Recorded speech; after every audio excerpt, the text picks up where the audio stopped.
Uh, Sorry that this is like having problems as per usual. But unfortunately, we're having to commence today and do this stream because yesterday, in the broad fucking daylight, an arson attack went down on an immigrant center.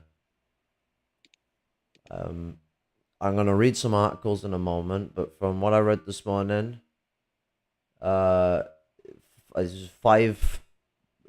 I remember hearing something from a quoted witness where it was like something like five petrol bombs tied to fireworks were being thrown out of his car liberally, and then he drove to a petrol station and he committed suicide.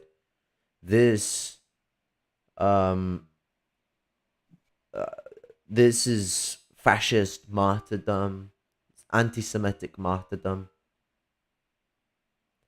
There's been a rising problem of anti-Semitism against Muslims in the UK since. Well, I mean, it's been a problem for even for fucking as long as we've been oppressing Arab people, but there's been a massive rise in it since the early 2000s. Around 2012, things started getting spicier and spicier with how bad it was getting regarding the aggressive rhetoric of the British far right, especially Britain First and the EDL, the on the BNP before they got cucked. Uh, and you also have this new organization as well that a lot of these groups are part of, led by Jim Dysel. He's the ex, um, he's the ex exchequer of the British Nationalist Party. That's the finance and otherwise manager. You know, the guy handles the money. He's a Ulster Scot who openly supports the UDF and the UDA, um, which were fascist paramilitary groups in Northern Ireland during the Troubles. He leads a I new see. organization that's been around for I think about 10 years now, maybe not so long. So it somewhere in the mid 2010s it came about, as far as I know. I'm still trying to research on it. It's called the Knights Templar International. Their slogan for what they represent is, quote, preparing the Christian world for the coming war with Islam, end quote. And that is made up of many members of the British First and the ex-members of the former British Nationalist Party that broke up many years ago. Um, Nazis. The, it's one of the reasons why what's it. I wanted to get on this early in the morning, but I'm fucking had an absolute wreck head this morning when I got fucking So I'd been up all night. I ended up passing out, waking up. I had to go do loads of shit, so I didn't have enough time to do it. So I had to razz around, get my shit together, fuck off out. And I didn't get back until towards the end of the day. But the what's it? I wanted to get this done as soon as possible because it needs to be spoken about. This needs to be out there. People need to be hearing about this shit going on. You know, the rise of white supremacy and its will to do Mhm. terror attacks, and this one in a fashion of martyr. Like he's trying to make himself a symbol of anti-Islamic struggle. I fucking guarantee you that. Like the man went petrol bomb them and then killed himself in the most public place he fucking could in broad daylight. You're obviously trying to make a statement of yourself. One of the witnesses said they heard him fucking laughing maniacally while he was doing it. We're talking pretty fucking nasty shit right now. Let's elevating up because of the deterioration of the first world economic structure because of the Great Depression. Fascists are taking the advantage to organize and get moving, and there is no organized communist parties to fucking do anything about it because the ones who are organized are as revisionist as can be. They got no will to prepare themselves for the fact that fascism is on the rise, and that puts us in a terrifying fucking state. So what's it? we're gonna get into these articles. Um, but first I'm gonna roll a cigarette so you two can say what you want to say on the situation before I get fucking reading. Sure. Yeah, I totally agree that, this rise of fascism it cannot be ignored, and it has to be covered and analyzed, in a principled way, of course. But yeah, I agree. It's a dangerous situation, and I suspect that, it won't just be the UK. I mean, there probably will be more of these type of attacks, I mean, we saw this. I mean, this happens a lot even with like border patrol. Now, it may not be coming like throwing, they may not be necessarily killing them the way this person was trying to do, but we know about the border patrol like whipping people like a few like last year. Obviously, then they'll like throw away clean water on the dirt and stuff like that. So the anti-migrant, whether it's anti-immigrant, even it will be even anti-indigenous as well, and as well as West Asian, and anti-Islam. Yeah, we'll see more of this. The fascism is diverse in that sense in their tactics and where they'll pop up, where they'll make physical attacks or public demonstrations or whatever it is, fascist agitprop they do against us. Right. Yeah, and I mean like, what's it? Oh, actually, JP, I should let you go on first before I ramble on. Um, well, um, in my opinion, with this whole thing, um, I honestly don't know exactly what will happen, but I'm still worried for what will happen in the first world, but also what will happen, like, down here, because there's a lot of things going on here with the whole, like, Brazilian elections, with fascists being more prominent and Well, I mean, we around got two here. factions of fascists in that one as well. You've got Lula doing soft fascism and Bolsonaro doing Right. burn down the Amazon fascism. Yeah. Yeah, it's like here it's already like pretty much everything is getting more fascist too. So I don't know what will happen, but I'm staying hopeful. At least we have here around here we have people like trying to do stuff with different groups doing stuff within, like, at least I don't know, like, personally any group. I know there are a few groups that dedicate themselves to uh, feeding people that have already clashed with the government. I know that the natives have attacked the government in different occasions lately. So there are things going on. So at least there's that. I can notice that there is resistance from the people against these fascists, and that's nice to see. But yeah, Third world always manages to make a greater example than the first world when it comes to combating these issues. I mean, Pink Floyd's song, well, album, The Brick in the Wall, and the movie to accompany it. The whole point of the story of Brick on the Wall is about how Britain touted itself as being the fighters against fascism, and then just was doing fascism as soon as the fucking brought their troops home, mistreated them all, thrown them on their ass. You had the corporatism of the 50s, 60s, and early 70s to consider in regards to what inspired that album. Um, what's it? Um, and Thatcherism as well. Thatcherism was a big inspiration for what was going into that. mm, But yeah, so uh, I got an article from Reuters. I have an article from the Mirror, two articles from the BBC to read on. Um, One of them I haven't actually managed to get to yet because I only saw it just before I pressed go live because it's a new report on the police searching the geezer's house, I think. I think it was the geezer's house they were searching. Um, so like, what's it? Um, uh, uh, sorry, I'm having a brain fart moment.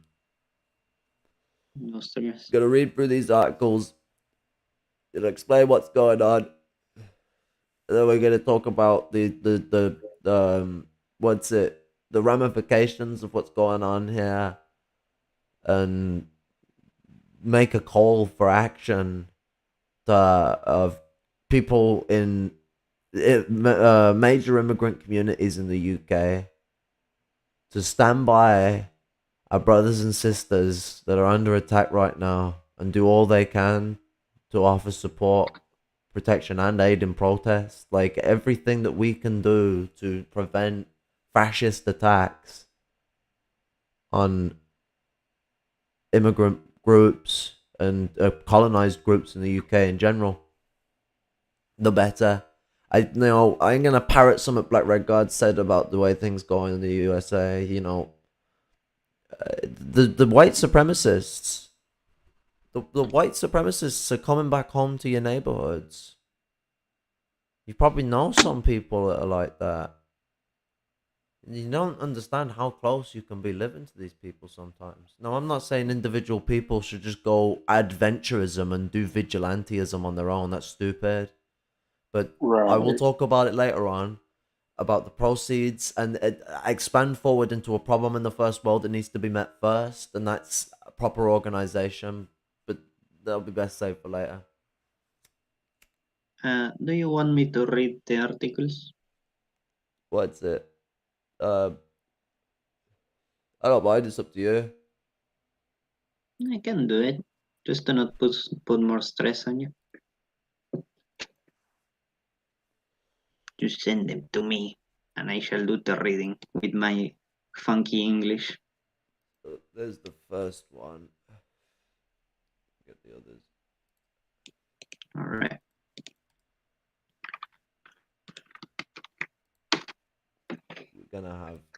We're gonna have a change. I won't be stuttering and stirring with you today. We've got good reading going on now. Yeah, I'll be doing the stuttering. Okay, want I'm me a to start? terrible reader. I am fucking. What's it? I prefer listening to things, so I don't like doing it for streams because it's been annoying for people to come in and listen to the bot. But when I'm reading articles, a lot of the time, not all the time, but a lot of the time, I'll listen to the F9, put it in reader mode, and you can make it read the article out loud for you. Oh, I never knew about that. Wow. Yeah, that's great. If there's not an audio book yet, well, Right. there's one now. So, want me to start? Yeah, whenever you're ready. Okay. There might be certain points I might stop you to make comments, but other than that, you're free to shoot off as you please. Yeah, no stress with that. Don't forget that I have a bit of delay because of distance, but I'll stop whenever you tell me. It's all Man right. attacks UK immigrant processing center in Dover, England, October 13th. A man threw petrol bombs attached to fireworks at a center for processing migrants in the southern English port of Dover on Sunday and then killed himself, a Reuters photographer said. The attacker, a white man in checked shirt, drove up to the center in a white seat sports utility vehicle at around 1120 GMT. He got out and threw 3 petrol bombs, one of which failed to go off, the photographer said. He then drove to a nearby petrol station, tied an improvised noose around his neck, attached it to a metal pole, and drove off, killing himself, the photographer said. The motive for the attack was not known. Local police said they were not treating it as a terrorist incident and were keeping an open mind. It What do you comes mean, at a not a time when terrorist British incident? That's the policy. thing that really answers me. What do you mean, not a terrorist incident? Yeah.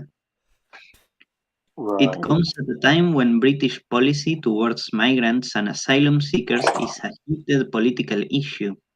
The Dover facility is the first stop for thousands of people who make the dangerous journey across the English Channel before they are sent to other accommodations while their claim to stay in Britain are reviewed. Kent police said 2 to 3 incendiary devices were thrown outside and into the premises by a person in a car. There's a photo. Quote, 2 people have reported minor injuries from inside the property. The suspect was identified and very quickly located at a nearby petrol station and confirmed deceased, a police statement said. Police added that they had found a further device inside the attacker's vehicles, which had been confirmed safe. Video posted on social media by a GB News journalist showed staff putting out a small fire on the center's exterior wall. The number of people attempting the dangerous crossing over the channel to enter Britain has risen sharply.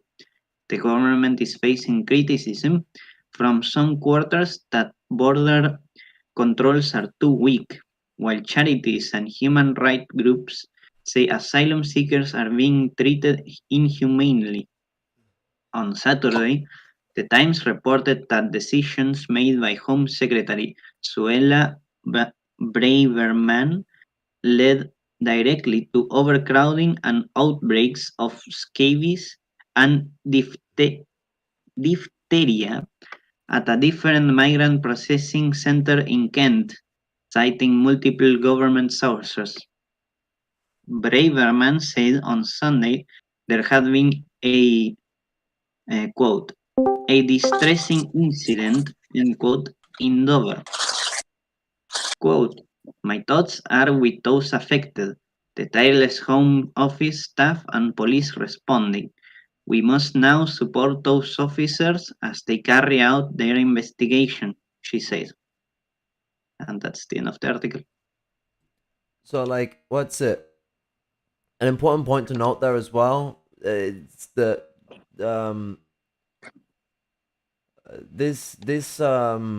this railment comes from the side that are pushing the idea that border controls are too weak, because these people believe in the great replacement. A lot of these fascists do. Not all the people who push border control shit are fucking that far gone, but it's very common place in Europe for white supremacist types to be really fucking enamored with this idea of great replacement. I mean, the Nazis were too as well, and so would the Americans. The whole idea of Jewish forced race mixing, where the Jews are gonna get you to have a relationship with someone who's black or brown. It's just fucking.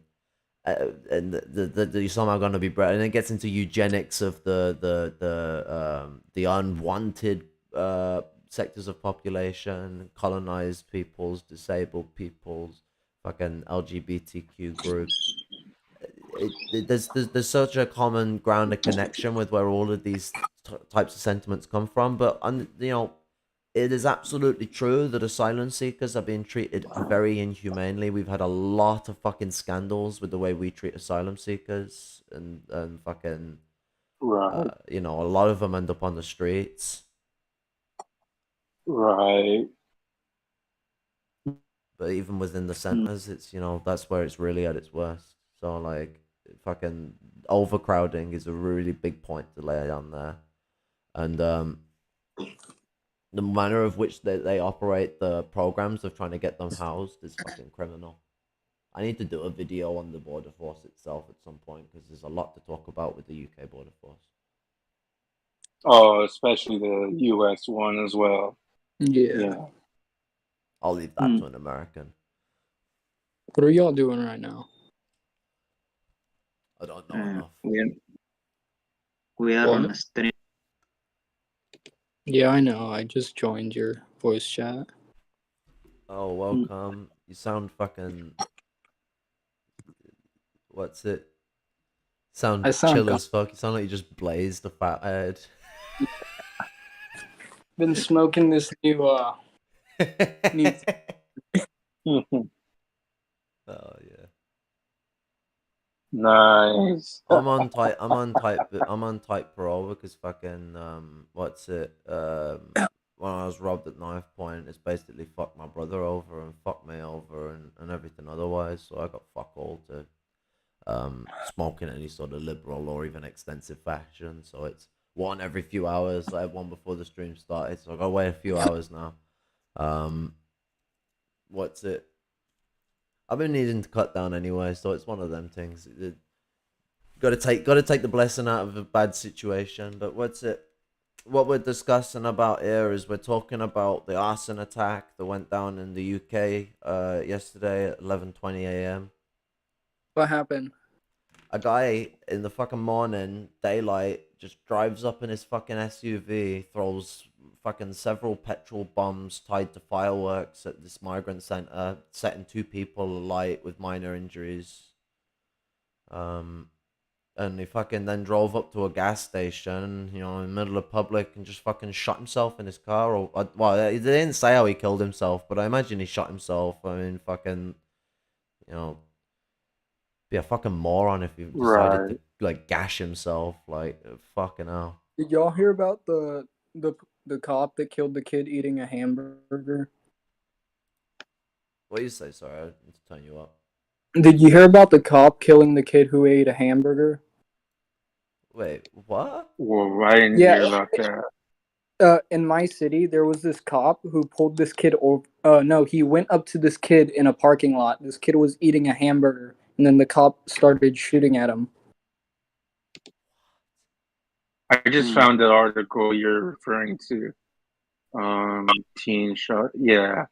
Yeah. Wow. It's fucked. I'm begun by this. What the fuck? Cop shoots. This is absolute fucking. Where's the reason? Like, was they just shooting at a racial minority again? Yeah. Well, there you go. Looks like that's the case indeed. Latino. Wow, this is so. The U.S. is Yeah, going to end up having a civil war in the next 5 years. This happened like 5 miles away from where I live. Like, I I've see been where to it that. happened. Kwame Ture I've pointed been this to out. that parking lot. Kwame Ture pointed this out. Fascism and racial what's the word? Sorry, racism and police brutality. That's getting worse over time. He even made the point out. It's like, yeah, there's laws that are legalizing people's ability to exist in society now. It's all well and good, but it don't matter if the fascist response and the racist response is becoming so intense that the institutionalized racism is not actually reduced, it's increased. Yeah, they're not. Yeah, black people can go into fucking any supermarket they want. Well, technically, there's some fucking nuance there, but you know what I mean. Like, they're legally allowed to go into stores. They're legally allowed to sit on the bus. Or fucking, it's not even fucking giving them human rights. It's just allowing them to exist within commercial spaces in a more comforted fashion. And how comforted is that when you're targeted by the police no matter where you go, and kid eating a hamburger and you get shot? That don't matter when the main problem, the actual institutionalized racism that they want dealt with, was never touched. It's all these little finicky little bits. And then you've got another point Kwame Ture pointed out with the term African American. It's a dual end stick of assimilative racism. So, like, the racist position that white people have of what denotes an African, and the eugenic characters of being supposedly genetically criminal that they push. They see that a poor African American as someone as them committing to their base instincts. That's the position that they have towards African Americans who are poor, and then African Americans who are in the middle class or upper class. And this isn't always the case. A lot of middle class African people in America are targeted. I'm not saying that they're not victims of racism in many cases, but like the the cultural norm is that that black person has made it into being an American, and they are now, have earned their way up into the white man's world. That's their perspective on the situation. So yeah, it's a big double entendre of assimilative racism and how that operates. But yeah, this is an escalating problem, and same with what's going on in the UK with the anti-Semitic shit that's rising over here, both anti-Jewish and anti-Islam. How'd the anti-Semitism start in the UK? I mean, it's always been a problem with the UK. I mean, we turned down, Jewish refugees that were trying to escape the Nazis. Like we've always been anti-Semitic. Like the reason why we agreed with the Zionists to help set up Israel was because we wanted to exodus all the Jews out of our country and get a colony in the fucking meme park of it. I don't think the British expected to be bamboozled when that same colony they were trying to build decided to go against them and want their own fucking plot. But a very funny, complicated story with the British and how many times they've fucking trapped themselves in a fucking well with that one. But it was all about anti-Semitic exodus. So it's always been an issue and always been there, but the 90s and the 2000s brought in a new era of anti-Semitism that's reignited fascist conspiracies about forced race mixing and great replacements and the tragedy of the white man and fucking how the European colonizer, the oppressor, is supposedly the fucking begotten individual and the begotten society when they're the ones raping the fucking world.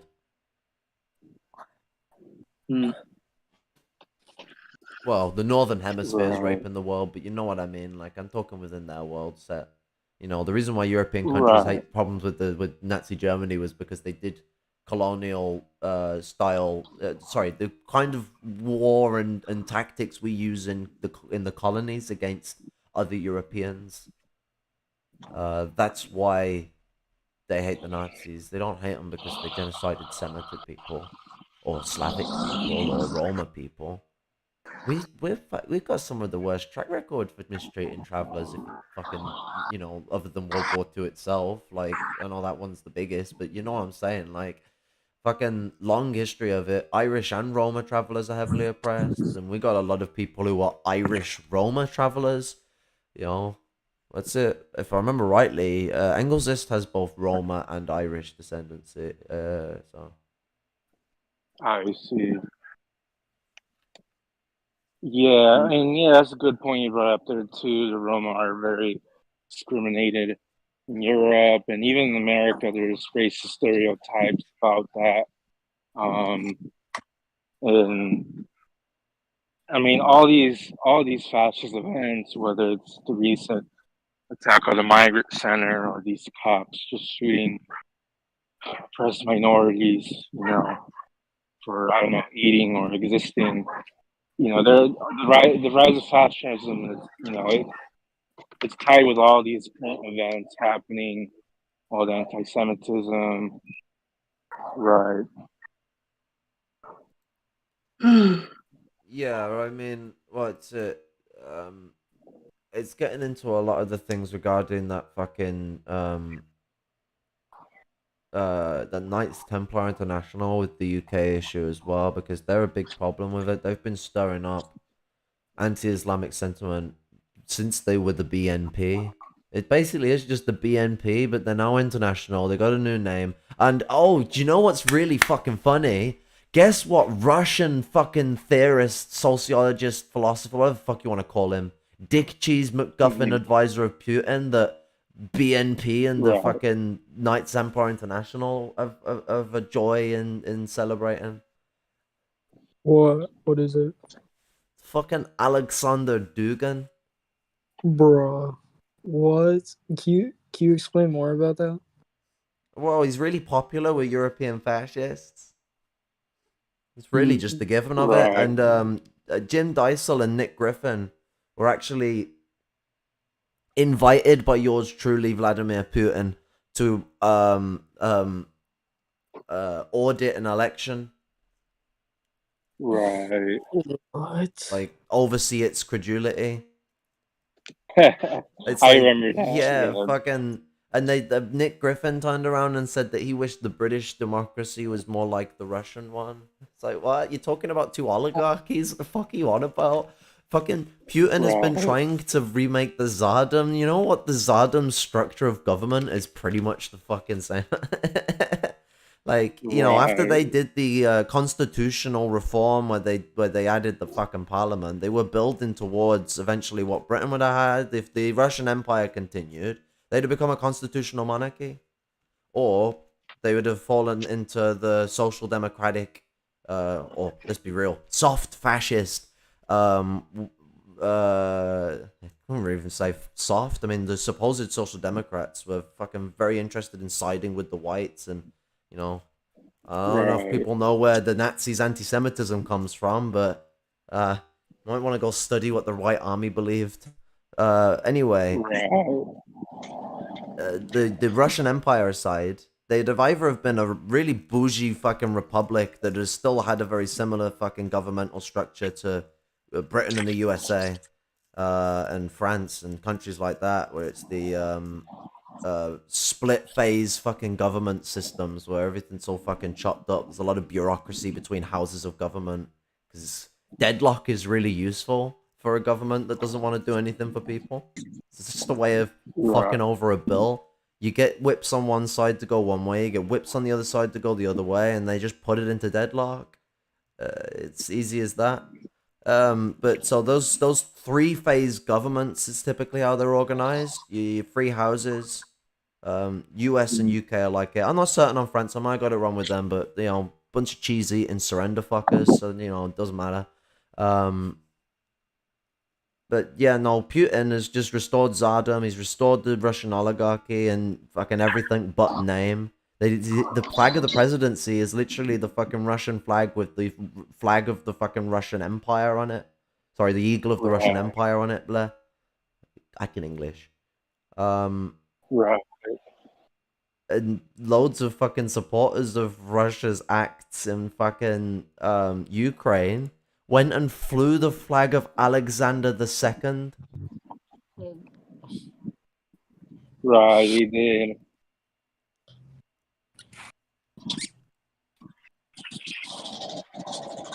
Alexander II was a butcher, even by monarchic standards. Absolutely. Yeah. What did Alexander II do?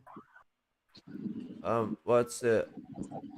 I can't remember off the top of my head because I read it back when the war started. But guy was a very fucking hardline monarchist. He really cracked down on fucking shit. Can't remember the name of it. This is where fucking Flashy would be useful. Where is he when I need him? He probably knows it better than I do. Yeah, he might as well. Mhm. But or Lumpen-Celt, he'd certainly fucking know it very fucking well. Lumpen-Celt's one of them fucking most, if not the most well-read fucking Marxists I fucking know and have met, and you know, tried an example of how the lumpen proletariat excel when it applied the theory and fucking really go at it. I forget he was the fucking it was Lumpen-Celt who got me knowing the stuff about Alexander II, so I just fucking should have thought of that. What's it?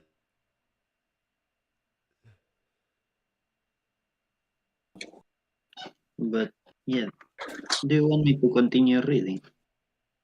Yeah, we got three more articles, haven't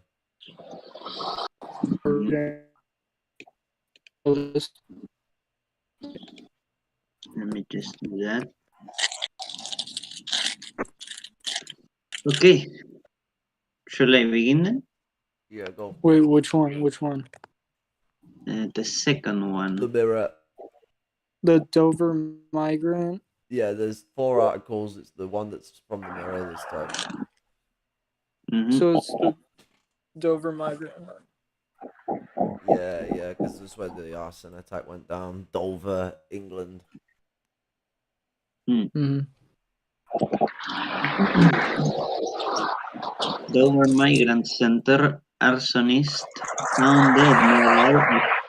Police confirm attack details. The subject, who a witness claimed was laughing as he flung the petrol bombs from a car window, was found dead at a nearby petrol station shortly after the arson attack, confirmed police.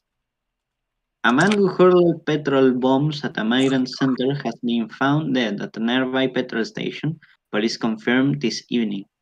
The suspect was very quickly located after two to three incendiary devices caused a fire at the Border Force Center in Dover early today, said Kent police.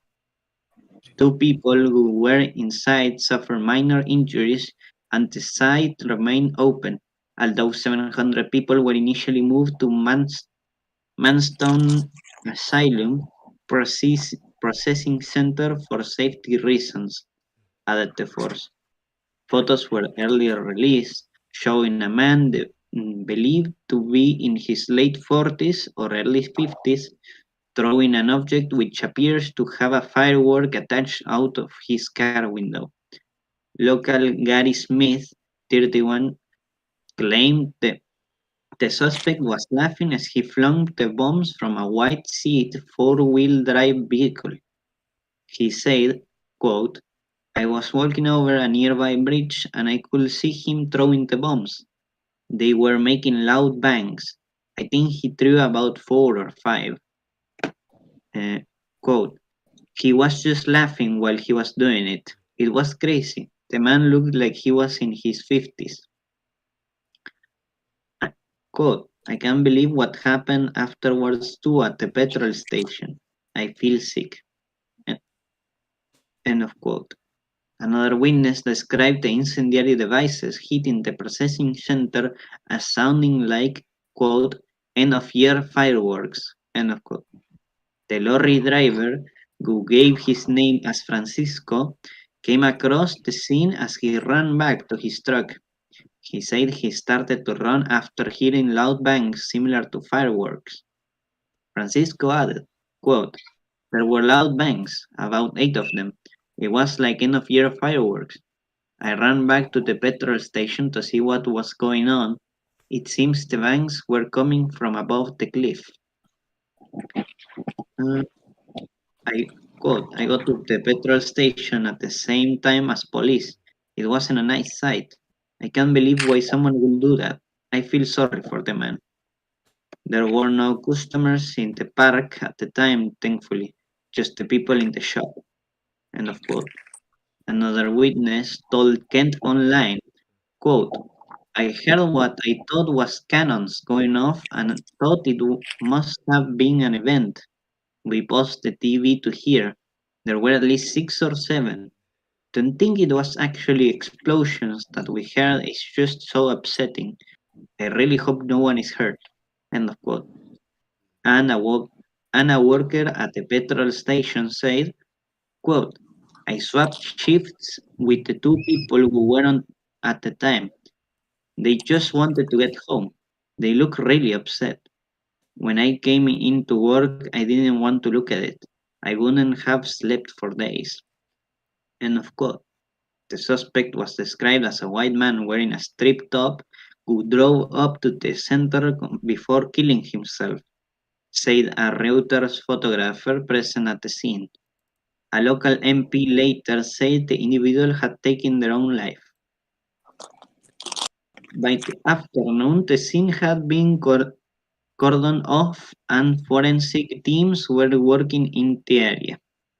Kent police said as in a statement, quote, officers established that 2 to 3 incendiary devices had been thrown outside and into the premises by a single suspect who arrived at the scene in a car.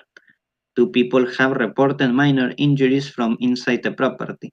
The suspect was identified and very quickly located at a nearby petrol station and confirmed deceased.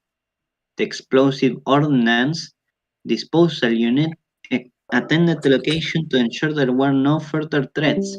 A further device was found and confirmed safe within the suspect's vehicle.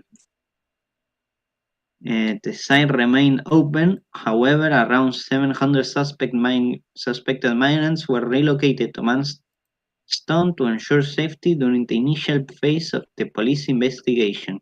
End of quote. The incident came after almost 1,000 migrants arrived in the UK after crossing the channel on Saturday. A Home Office spokesman said, quote, "We are aware of an incident at Western Jetfoil, Dover, and police are in attendance. It will not be appropriate to comment further at this stage." Kent Fire and Rescue Service confirmed its crew had put out fires. Natalie Elphick, the Conservative MP for Dover, said she was deeply shocked. She later told LBC Radio, quote, "I understand that the Dover Immigration Center that is at the port of Dover was firebombed with a number of devices before an individual then committed suicide." End of quote. She said the motivation of the perpetrator is so far unknown, but the center is quote, "a well-known facility," end of quote, where small boats arrive before people are taken to the Manston. Quote, it's an absolutely dreadful situation that we have now at Dover," she added. "I understand that all the people who are at the center are being looked after and precautions are being made for their safety." End of quote. Miss Elphick also said, quote, "I think it is fair to say that tensions have been running high over the last period, and indeed I raised my concerns about that with the immigration minister earlier this week." Home Secretary Suella Braverman tweeted, quote, "There was a distressing incident in Dover earlier today. I am receiving regular updates on the situation. My thoughts are with those affected, the tireless Home Office staff and police responding.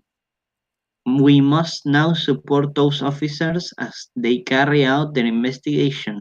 End of quote. Immigration Minister Robert Jenrick will visit both Dover and the Manston Processing Center to quote, "take charge of the situation," end of quote. Miss Elphick said.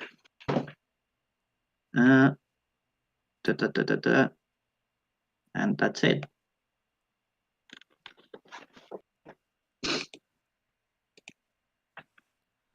Yeah,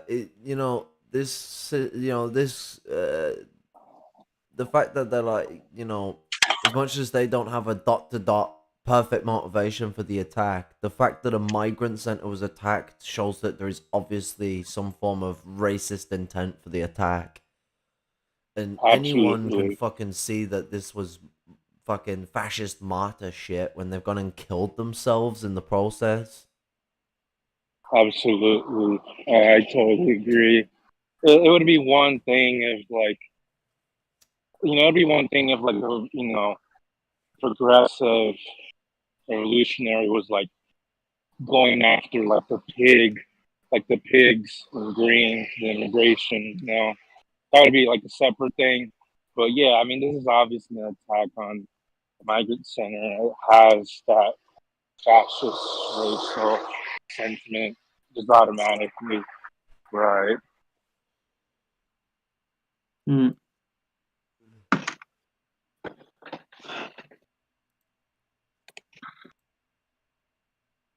In my opinion, this whole situation is very like, oh shit, I didn't notice that, but anyways, in this situation is very like, how to put it, it's very horrible to think that this will just happen like that. and I don't know, must have been horrible for everyone. But like, I don't know what else to add myself. It's just very horrifying to think that someone will go to the extent to not only, attack a refugee center, but also kill himself, like in broad daylight. And that then, there isn't like a huge like deal about it, at least as far as I can see. Like, there's not like, the police isn't like, doesn't seem that worried and shit. But yeah, it's pretty bad in my opinion. The guy was fucking maniacally laughing while doing it. That's the thing that really fucking, you know, grinds my fucking gears. Like, this isn't just like, this is it really shows the expressive fucking um the expressive intent of uh, sorry, I can't English very well, but the what this situation has shown with the way in which this man has gone about his attack on these immigrants is a direct um aggressive and maniacal opposition of not just them coming into this country, but the existence of these people in general. This was a targeted attack that came with the caveat of fucking, caveat. No, what's the word? Um, Came with the extra terror of this guy just maniacally laughing as he's tossing bombs out his window and then goes and shoots himself or whatever the fuck he did to kill himself. Sounds like it was a gruesome scene from what those shopkeepers are saying.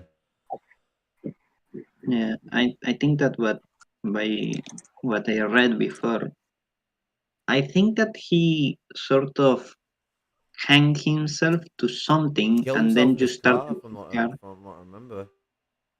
Yeah, like he tied. I think he tied something to his neck and then start the car. And it's kind of like, you know he just snapped his neck with that. I guess. I don't know, bad stuff. However, the way he killed himself, this is Right. martyrdom. Like, this is the point that a lot of our colonized comrades all over the first world, Europe, US, um, don't know the word of the first world in the East, but in the West, our colonized brothers and sisters are laying out that what's it racism racism is what's it um racism is not just this it's not just this passive element that exists. It has a passive notion to it, and passive racism can be some fucking really terrifying, horrific shit. And most racism people think is passive is not so much passive as you might think, but um what's the word uh uh what's the word when you just go along with things whether you agree with them or not? Um, Starts with the C. see.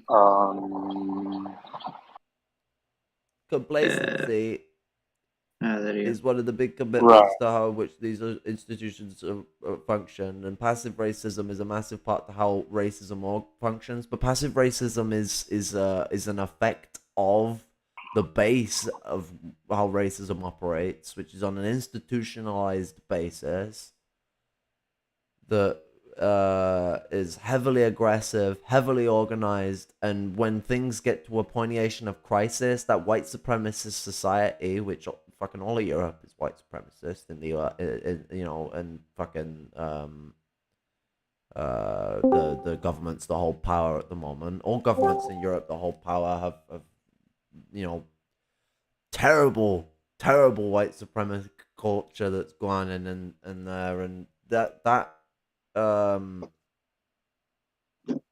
that main basis for that institutionalized structure that operates racism is sorry, this what sorry, I went back on myself. So that white supremacy culture that surrounds that government and its institutional structures and the racist processes that go on in society, as society starts to reach a point of catastrophe where recessions, depressions, those things start to arise, that white supremacy culture within society macinates into fascists organizing outside of the government to fight the oncoming threat of whomever it is supposedly trying to replace them in whatever country, pushing whatever shit. It's not always the Arabs that are the ones being accused of supposedly doing a great replacement. America did it with the African people, and it's still a commonplace push today in America. From what I like, what would you say, since you live in you're in like the UK area, whatever, like You're really quiet. it just seems like, oh, sorry. That better? Yeah, that's better. Like, what would you say, like, in the UK, like, is a general consensus of, like, immigration? Because it seems like they're really fucking reactionary. Like, I honestly, like, I don't even know. Like, part of me would even say that they might even be more reactionary than some people in the US. Like, so do you know how Australia's border situation is? actually, I don't hear about it too often, but is it pretty bad? Yeah, it's really bad. They haven't even stricter borders for us than fucking US, from what I hear. We want that in the UK. That's what all the people in the UK keep cheering for. Boris Johnson was pushing to have the system changed to a Australian style system because they're fucking really strict and kick a lot of people out before they even get in. And a lot of people who come from really oppressed communities that are kicked out don't go out on a plane, they go into a camp. Yeah, for real. Jeez. Right. I was gonna say, like, because they're like a fucking island. Like, it'd be like weird. Like, what the hell? Where the hell are they supposed to go? I remember hearing someone say that when people try and come in or try and go, they will sink your shit. Like, you try and leave on boat or go on boat illegally and try and fucking escape or come into the country, they'll fucking have you. That's what I heard once. It might just be fucking copy wobble. It was anecdotal as fuck and passing conversation, but Oh, I don't know. jeez. Wouldn't surprise me. I mean, what's it? Britain is all about, like, with the way that we teach about our government and our government's culture, it's all about sovereignty. There's always the thing that's constantly pushed by the British is the need to be sovereign, which doesn't fall in the same ballpark of oppressed countries wanting to be free. No, it's Britain's right to empire is what they mean by that. The crazy thing is that I hear that same fucking term being pushed by a lot of so-called communists in like the Socialist Motherland Party and the CPG-BML. It's like, it's fucking weird, man. CPG BML turned around and so the ex-leader Athelbra, he turned around and was saying something where he's like, he said something that was wrong to what he wanted to say. He first said, I don't mind if revolution happens in Europe, like first basically, but then he stopped himself before he can finish that sentence and said, quote, I don't mind if the revolution is Eurocentric, just dependent on how that Eurocentricity is actuated. It's like, what the fuck? What? I can understand someone saying something dipshitty like, because I mean, everyone would love the revolution to happen where they are first. Understandable. But when you say Eurocentric, what the fuck? You corrected Right. Yeah, it's yourself fucking from weird. saying the thing that people have to get over with and understand revolutionary defeatism on, for one. That would have been an easy one to correct on. It wouldn't seem so dodgy. But when you stop that to preach Eurocentrism, you're preaching imperialist shit. Like, Also, it's pretty ironic to be a former member, or you just say leader of CPGBML, yeah, and he was on push like Caleb's stream when he said Eurocentrism. this. Like Eurocentrism is like Trotskyist bullshit. Right. That's wild. I mean, people that need to show Stalin every time they go outside probably don't like Stalin. They need to Really? show him. If you Yeah. can't show that you live up to the name of revolution, not to the name of revolutionaries, the name of revolution, and know how to apply communist theory and actuate that shit, you can't show that. Instead, have to go around showing these big heads of stuff. That's Gorkian people, putting them on the making people into sitting Buddhas, as Mao said about the way Zhou Enlai and Deng had fucking cucked him. He said a smiling Buddha, I think he said he was being used as, and it's his role in government at that point in time. Yeah. It's like, yeah, I do find that shit weird too. Like if they go out to like a fucking rally or some shit and they're like chanting like Stalin and Alan Gonzalo and all that shit. It's like whatever, like any of these leaders, it's like they were great for what they did. They're wonderful revolutionary leaders that we should learn from and shit. But I mean, like we should be pushing actual principles out there that people can relate to. Like no one's gonna relate to that shit. Like talk about Right. the actual things that those leaders talked about, the things that those leaders said that they actually like rallied the masses and shit around a specific idea, and like apply those type of things to your own country. But it's like, this comes into like partitions of my call to action. It's like, not only is there the call for the need for communist parties to organize, but also it's the already existing ones. They really are going to tout the name of communism, call themselves MLs, this, that, and the fucking other. I mean, how much of a fucking Marxist are you if you call it of Great Britain? You fucking silly sausages. But if you're really gonna call yourself a fucking Marxist organization and have an organized group of people, you should be doing shit to aid these shits out. Aid this shit out. Help the immigrant population. Help the LGBTQ groups. So, well, we've already lost the CPG BML. They've already turned off. Fucking transphobic little dickheads. Yeah. These shithead communist parties need to get their shit together, and they need to be fucking pushing for protest action against not only the factoid of rising fascism in the UK and the rising anti-Semitism and racism that's fucking escalating to a fever pitch and has been for a long time. All throughout my upbringing, fucking every fucking year there was at least a fucking couple marches in my town from the EDL. Yeah, Like, it's like Right. yeah, there's white so many supremacist fucking fascist joke groups do parties. marches in this country all the fucking time. Yeah, and in terms of like communist parties, there's so many joke parties in that region too, like in that area of the UK, and here in the US too. Just a bunch of joke fucking parties. Like the best party that I know of from like the UK area is the Workers' Party of Ireland. Like that's the best party that I could think of over there. Like they're actually doing shit. Well, you got AIAI, Anti-Imperialist Action Ireland, and then you've got the Connolly House and fucking what's it? Yeah. Well, then the Connolly House was closed. I can't remember what they called themselves. No, the Revolutionary Housing.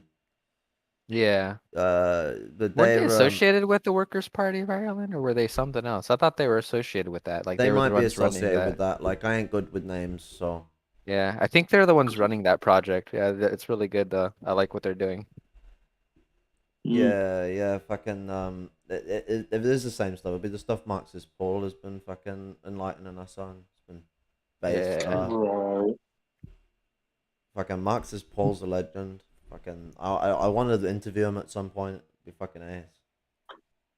Yeah, he's a pretty humble guy too. Like, I mean, he answered some. I've DM'd him back and forth. Like, he'll DM you like pretty in-depth answers if you ask him something. Yeah, what's it? Well, fucking we've had a couple of conversations and stuff. It was like I'm not very good at communicating with people. I'd have more conversations if I ever popped up to people, but I'm very mechanical with the way I fucking actuate conversations because I always feel like an unwanted person. So I prefer like coming in when I actually have a serious thing to bring up. So it's really the only times I've ever messaged him. And weirdly, Facebook, because when I went about it, I've got him on Discord, but what's it? Oh, wait. I see two other Irish organizations on the that's in this joint statement that was condemning Russian imperialism. There's the Connolly Youth Movement Ireland and Workers' Party Youth Ireland. So two Yeah, other Connolly these Youth little go parties. back. They've been around for a while. Yeah. Yeah, that is true.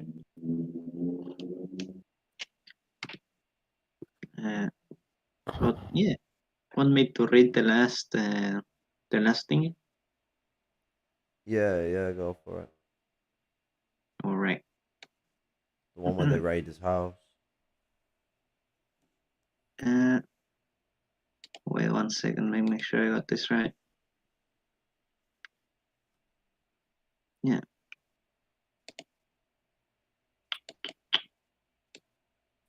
Wait, what are we reading from?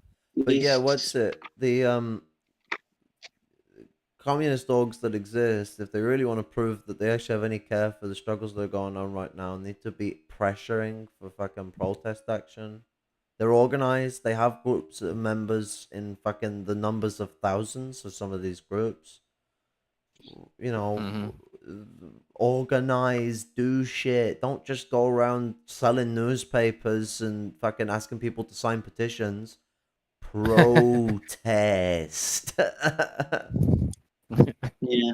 Fucking important Right. shit. We're on the third thingy, and the last one will be the one for the house search. Dover Migrant Center, man found dead near scene of fire attack.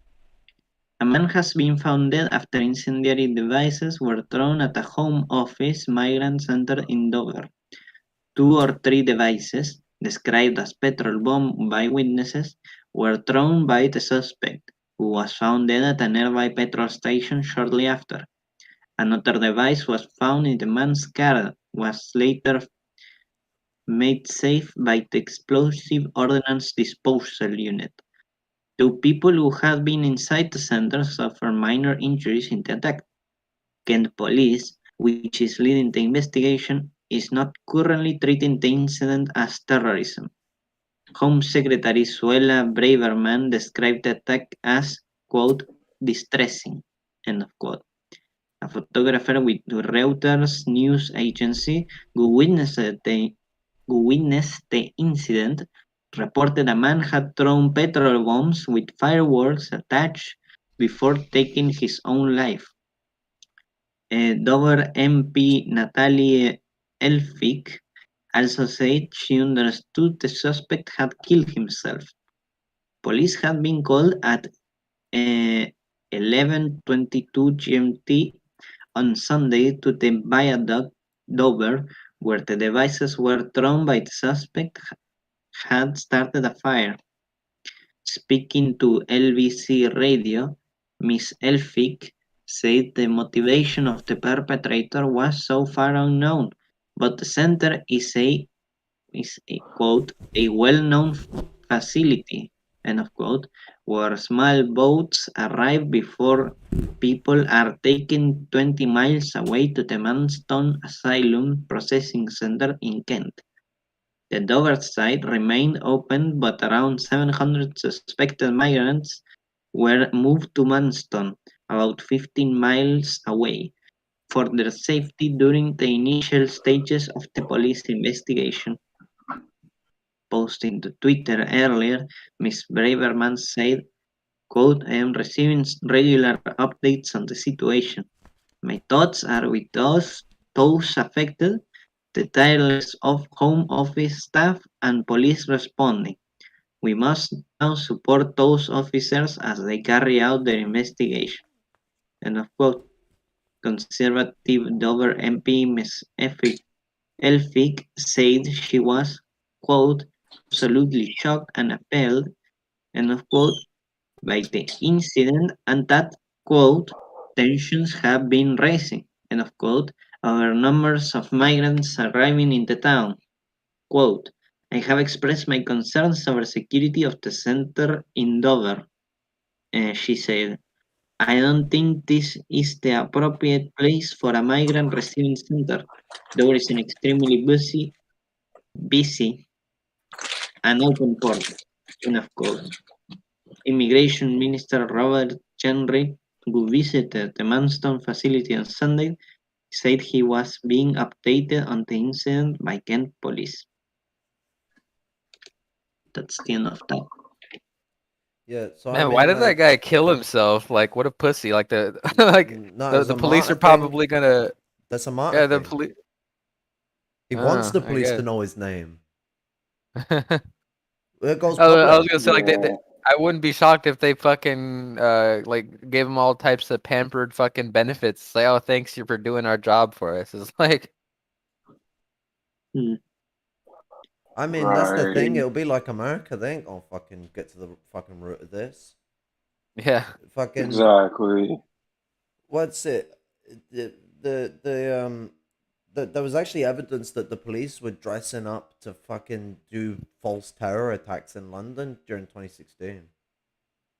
The people who caught them, like fucking mental. I think I remember hearing that, man. It wouldn't surprise me. But what's it? No, yeah, he's martyrdom. He's trying to make himself a great name for the fascists so that they get inspiration to start doing more attacks themselves. Yeah. Same Yeah. type of shit has been going on in the US, like with that that fucking crazy Nazi guy who like streamed himself like shooting a bunch of black people, right? In the grocery store. Yeah, I was up in New York. Mhm. Yeah. I mean, there's also like the mosque shootings where they literally, fucking Yeah, that guy streamed had a manifesto, I think, too. and streamed the whole fucking massacre. Yeah. Oh, yeah, that's the. Oh, and the New city was Zealand. named Christchurch. Yeah, that's where the city's named Christchurch, New Zealand, where it happened. He picked that place on purpose as well to cause Wow. tension. Yeah.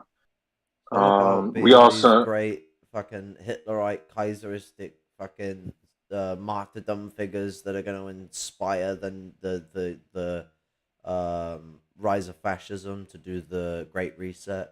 Great Reset is not something they're afraid of. It's something they want to do. They want to do a great reset back to the fucking end of the Dark Ages to do a neo Renaissance.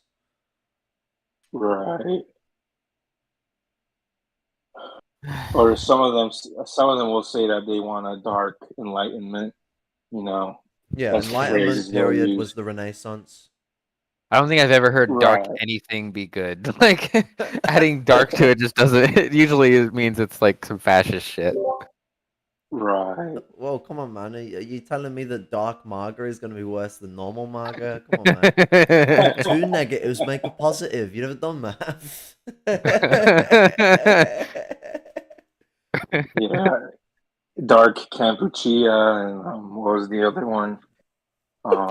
Fuck's sake. I didn't create that. That was, I mean, it's like the fucking mecha shit. They got that from fucking what's it? Wolfenstein 3D. They really like Mecha Hitler, I guess. Yeah. yeah. Someone Video should do a games. It's such a contrast to what's going on here. Like this is fucking. But those fucking shitheads, they will end up inspiring fucking crazy fucking lunatics under them that do stupid fucking stupendous is the word I'm looking for. Stupendous massacres that are centered around trying to push wider fascist what's it What's the word that's both like organization and movement in one word? There's a word for it. I've missed it several times, and every time I try and explain it the way round, I always trip over my own fucking it, ah like. But yeah, no, they're inspiring fucking fuck.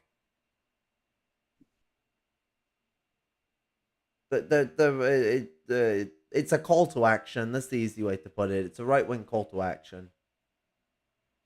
Yeah, it definitely is. Yeah. Counter revolutionary suicide, I guess. Want me to read the last article? Go for it. Drop the beat. Okay. Dover Migrant Center. Police search house over fire attack. Police are searching a house as they investigate a fire attack at a migrant center at Doverport. 2 or 3 devices described as petrol bombs by a witness were thrown by a man who was found dead at a nearby petrol station on Sunday. And police have confirmed he was a 66-year-old from the High Wycombe area, over 100 miles away from the Border Force facility. Officers have also carried out a warrant at a property in High Wycombe. Speaking in the House of Commons, Sir Roger Gale, MP for Kent constituency, Tennant North Constituency. constituency, Tennant North, told MPs the suspect had been suffering from, quote, very severe mental health difficulties, end of quote. Kent County Councillor Nigel Collor said residents were horrified after the attack. Quote, I like to see them stop the boats coming across, end of quote, he said. Mr. Collard added, quote, I know this is something that's been going on for a few years, and if they stop the boats coming in, you wouldn't have the problem. We got to work closely with the French, haven't we? It's where they're coming from, end of quote. Police were called at 11:22 GMT on Sunday to the viaduct Dover, where the devices thrown by the suspect had started a fire. Another device found in the man's car was later made safe by the explosive ordnance disposal unit. A photographer with Reuters news agency who witnessed the incident reported a man had thrown petrol bombs with fireworks attached before taking his own life. The people who had been inside the center suffered minor injuries in the attack. At the scene, by Michael Keohan, BBC Radio Kent, Dover. I am standing right beside the charred fence where the attack took place yesterday. There are petrol marks on the floor. I can see the burned metal fence. As far as police cordons go, you wouldn't know anything took place here. As you walk around here, you're aware of an increased police presence, with officers checking who you are and what you're doing. There's still a sense of heightened security, but all the police cordons have been lifted and most of the emergency services have left. Quote. Home Secretary Suella Braverman described the attack as, quote, shocking. While I understand the desire for answers, investigators must have the necessary space for work, she said. My priority remains the safety and well-being of our teams and contractors, as well as the people in our care, end of quote. She also confirmed the migrant center is now, quote, fully operational after the attack. Dover Conservative MP Natalie Elphig said she was deeply shocked and said the situation on the ground was concerning. She said there had been another incident last weekend, but did not go into detail, as she called for urgent Anglo-French efforts to end small boats channel crossing. Kent Police, which is leading the investigation, said it was not currently treating the incident as terrorism. Philip Blair, 63, was in his workshop in North Bourne, 9 miles from Dover, where he believes he heard a number of substantial, Substantial. substan- substantial booms. Quote, "It was coming from the direction of Dover, but it was colossal. It sounded like a sonic boom," he said. "I can't believe that an incendiary device could make that sound. It was very loud and I was shocked." End of quote. Sir Roger Gale, the Conservative MP for North Thanet, told BBC Radio Kent it was, quote, "a very sad event," end of quote, and a degree of understanding was needed. So And that's the end. a lot of things to get into regarding that. I mean, on the prior article, I noticed that one of the positions that they made was like, "Oh, it's too busy where they're at." What? So you need to hide the fact that immigrants exist? That doesn't solve the problem. That's like how Europe dealt, quote unquote, dealt with anti-Semitism after World War II by just pushing further Israeli colonialism and trying to fucking push Jewish people out of Europe, so they had their safe space, and then Europe doesn't even have to give a shit. Like that's their fucking mentality. But also in this second article, whatever the fuck that dickhead's name, let me find him.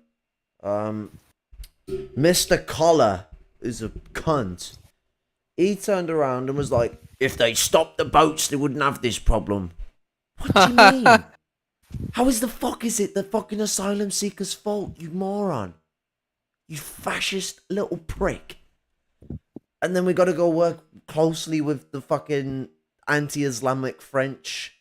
Get the anti-Islamic British and the anti-Islamic French together to just condemn people that are seeking asylum from the terrors that were caused. And he's like, it's where they're coming from. No, the migrants have passed through France. It's not where they've came from. That's where they've had to pass through trudging miles. And the only reason they've probably decided to go from France to Britain is maybe they might get a better chance because they're trying to survive while being penniless and in a land they don't fucking know. Mate, I just go fucking drop any of these geezers in the middle of fucking, Afghanistan, and let them go find their way with no money. See how far you get. For real. Don't even know the language, so you ain't gonna get on quite well. And English-speaking European people have not got a good reputation in Afghanistan right now. On the account of the genocidal war we fucking raged against them for 20 years. Right. Yeah. I imagine. Heck, Like British people especially. It's not the first war we've been in Afghanistan. Right. Yeah. Sorry. the sad thing is to see Marxists get on board with this anti-immigration shit in these areas too, where it's like they're just straight falling into blatant fucking nationalism. It's like, dude, where's your internationalism at? Like, it even says like on all the fucking works of like Marxism, it's always been saying like we should fight against any type of restrictions of immigration. Like, why are you fighting for national exclusivity here? Do they think people want to fucking just leave their home? Like, it's such a hard choice to make. Like, having to leave your home because you're in a position where you can't fight the fucking terror that's against you, and where all of your resources go and all of your shit that's produced in the world goes to the first world. So it's logical that they're gonna go to the places that aren't fucking being ravaged by imperialist wars. Well, at least until recently. But and even that's still only in Ukraine compared to the mass amount of wars we've got going on around the world. But the point I'm making is they're going to come to these countries where they've escaped war. Maybe they can get a job, get decent money, and send some money home to help their family out, because a fucking dollar goes a long way in a country that, where... Sorry, I'm not English in this, but dollars exchange into large amounts of money in a lot of countries. If Yeah. people are earning fucking Right. 10 pounds an hour and they got a good job going and they're raking in some money, although most immigrant people end up having to come over here, that get that are forced into the lumpen proletariat by the asylum system, they'll end up taking illegal jobs. Only place they'll end up getting hired, and in those illegal jobs, they'll get paid fuck all. But Yeah.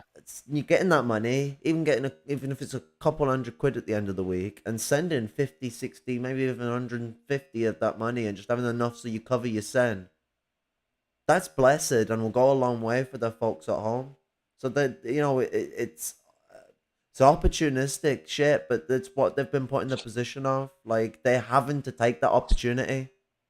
I think people don't understand like where a lot of the horrific situations in the world people end up in and how they're having to deal with it.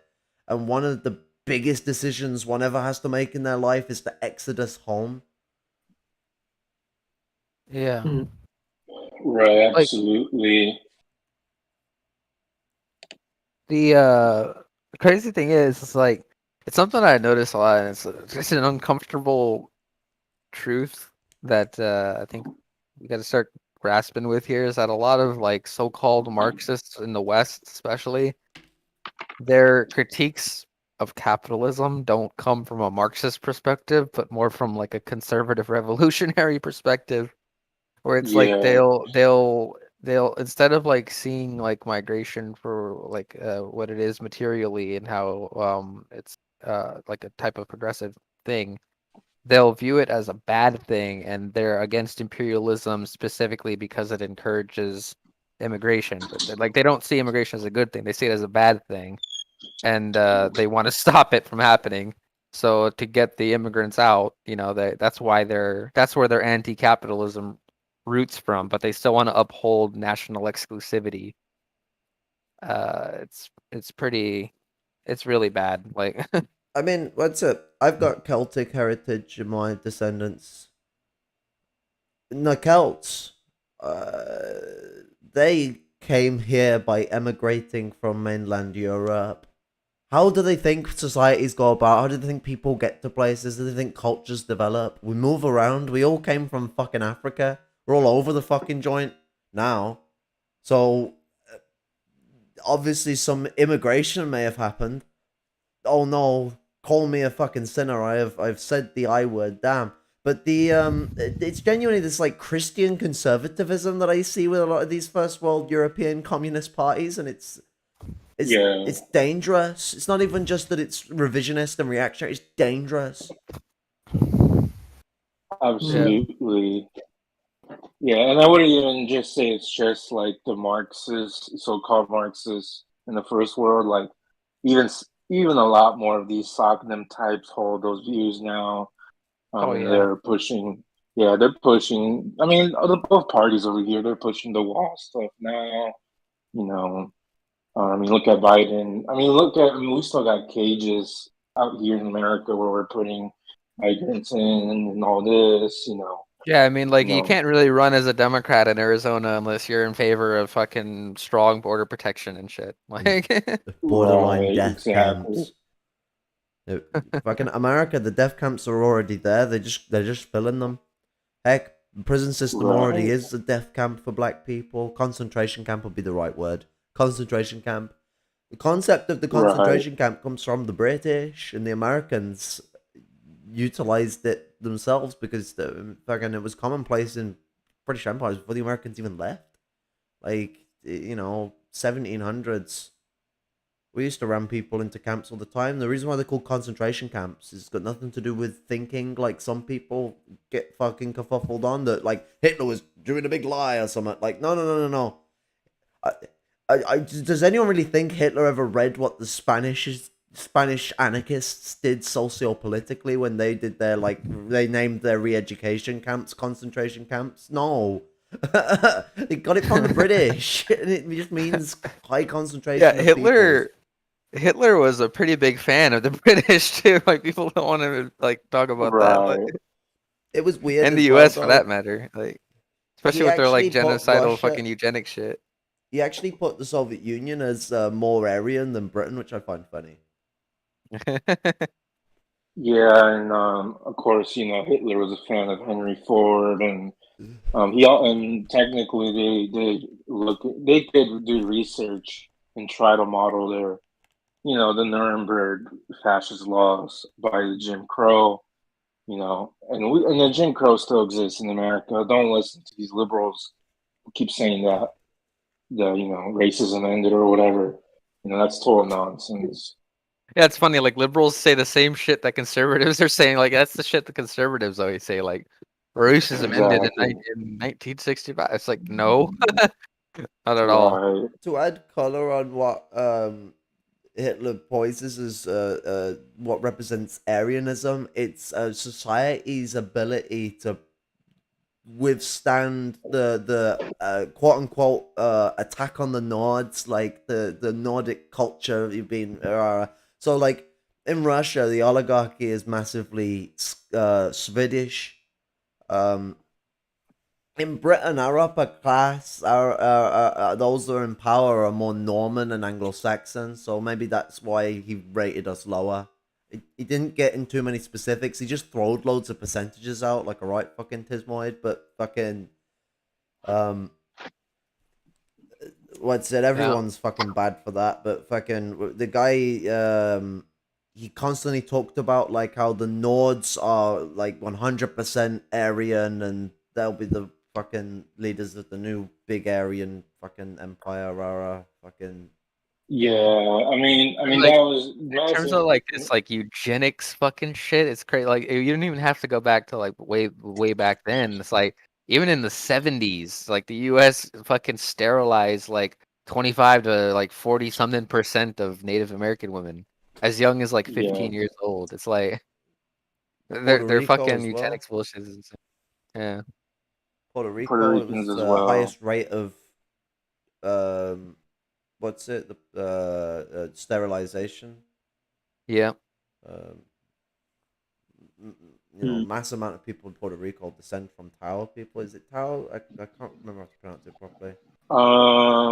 It's Tile. Tiano, I think. Yeah, Is it Yeah, Tiano. That's the Taino? one. Tiano. Isn't right. it Taino or something like that? Or it might be Taino. Yeah, Where fucking yeah, yeah. It might be Tiaino. It might be pronounced differently either way. I just know that because of the Spanish colonization, there is like both Cubans and Puerto Ricans.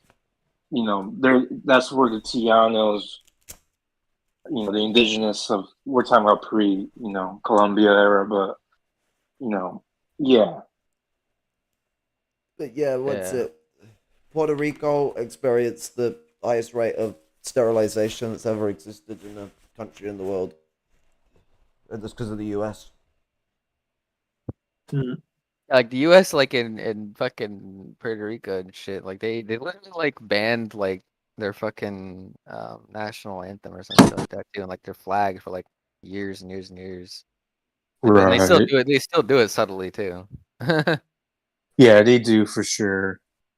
And there's only like 10 people in Puerto Rico, or maybe like 20, but the US is okay with the Spanish Creole, who do like their little tiny protests that they want to be back. They want to go back to. They want Puerto Rico to be a colony of Spain again.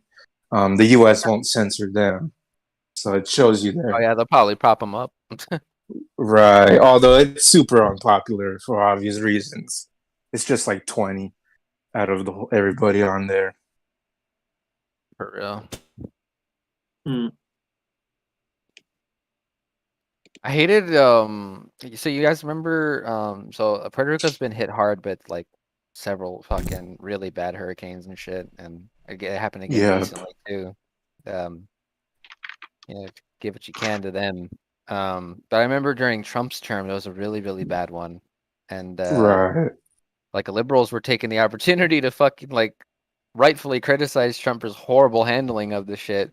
But it's like as soon as it stopped being a talking point, they just didn't give a shit about it. Like Right. Absolutely. Yeah, they they didn't. continue to have fucking issues like crazy over there. and the liberals just weren't even saying nothing about it at all. Like none of the liberal politicians, liberal media, people on fucking Twitter were like, whatever. Like they just didn't give a shit. The only thing they quote unquote ever did unquote, is like they put in the platform of the DNC that they want to make Puerto Rico a full state into the union. Like that's literally it, That Well, then they say that like they should they should why don't they just allow people in Puerto Rico to decide that for themselves, Like exactly. if they want to become a state, whatever, sure, but they should also have the ability to be independent if they want. Like what the Exactly. fuck? Yep. Yep. And there's SOCDEMs who they don't support Puerto Rico leaving or being independent, and there's some confused compradors as well, Yeah. Right. Yeah. I mean, it just shows you the U.S. hegemony there on its semi-colonies, neo-colonies, etc. I know that in Guyana, not the French, not the one that the French, occupy, but the other one, the U.S. secretly backs, not so secretly backs, a different political party there that wants Guyana to become part of like the so-called Commonwealth of the U.S. or territory status, as they like to call it. Yeah. Yeah. A social henchman There's a bunch rightly of says Puerto Rican statehood would be a step backwards, not forwards. They are their own nation. Right. yeah, like making them be a state, it really would in a lot of ways be a step backward. It's like you're just straight up annexing them entirely now, like not even like subtly, like just straight up like. Right. Because if they become a state, it would only become even harder for them to become independent. Exactly. Yep. And then they would never benefit from letting them leave because they'll, in the eyes of the imperialists, adding Puerto Rico into the statehood gives them 2 senators and all that, and and we know those people are not going to represent the people, so they won't. Oh yeah, don't wanna they lose. would fix those elections like no other fucking state, and nobody would care either. Like it wouldn't even be covered really. Right, exactly. Like those And elections would be fucking fixed all in. Yeah. right, and Puerto Rico does have a big population, even though it gets depleted by the climate crisis that hits them. But like there would be gerrymandering there. To be honest. Yeah. Yeah. And while we have strayed off topic, I will just enlighten the fact that all these things come together. Racism is never just solely centered around one group. Even those like American racism's chariot of anti-black, which comes straight from the British and the Spanish, and with their invention of whiteness and blackness. But the anti-Semites, any like the supposedly specific racist group that they're supposedly they got their one target group. They don't ever just target that one group. They always target more. It's just they want to make a big centered boogeyman so they can go and target all of the people who aren't white. It's all about pointing against the white supremacy. So all of these things conglomerate. We're off the specific topic of this specific news event slightly. These issues absolutely compile into the issue and are all interrelated. Right. Absolutely. They're interconnected for sure. And it's not going to be the last of it, unfortunately. And it's not the first time, obviously, either. I know that there was also. I'll go for it. I was just going to say fast that I know as well that it was a white supremacist who did a massacre in El Paso in 2019, and specifically targeting anybody. Basically, it was anti-Mexican rambling and anti-indigenous rambling. They left a manuscript manifesto. Yeah. Yeah. Like it's only gonna keep intensifying as the contradictions of capitalism continue to intensify. Like because like that's what they rely on. Like Marx even said like national exclusivity and the growth of nationalism is like one of the most powerful, if not the most powerful tool that the bourgeoisie have in their hands to divide up the working class of the world. Right. Like he even said like that it should be like the central task of the communists in London to make sure that the English workers realize that for their own social emancipation, it requires the national emancipation of Ireland. Right. And Wales, Scotland, and Cornwall. Yeah. Well, Scotland's a lot more complicated. It's a bit of a half and half situation where there you've got there's elements of Scotland that are just entwined with ruling the empire as the English, but then also like the north of England, you have the lowlanders of Scotland, which are heavily oppressed. It's complicated. I see. Britain's a very complicated place. Got a lot of fucking shit going on there, but absolutely the English have to realize that fucking there ain't gonna be this UK turned the Republic of Great Britain, and that's gonna be the communist. No, no, no, no, no, no, no, no, no, no, no, no. Supposed to dismantle this shit, and that means just as Lenin did with the Soviet Union, the Bolsheviks did with the Soviet Union.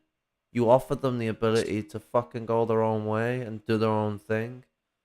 Heck, maybe a union might form in the moment. Maybe one will come down the line. We want a fucking federation of the world. That's what communism is about. Like, so we are all going to eventually be in union with each other. It's going to happen at some point. We got to know that oppressors have to step the fuck back, even with those whom are... Like, this is that backdoor mentality of imperialists, that backdoor, but they're basically right there as or the people that say the Emerald Isles are a part of the Brittonic Isles and they're a different isle. It's all about trying to make this preceded notion that they have a right to those regions, and it's pathetic. Right. Quote unquote Great Britain, even as just a label, will be destroyed alongside quote unquote America. Absolutely. Yeah. Yeah.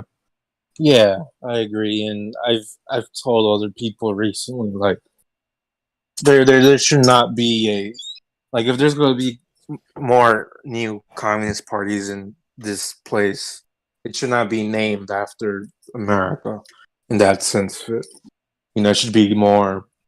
It should be based on the locality where they're at. I mean, it's fine to branch out. I'm not against that, but you know what I mean.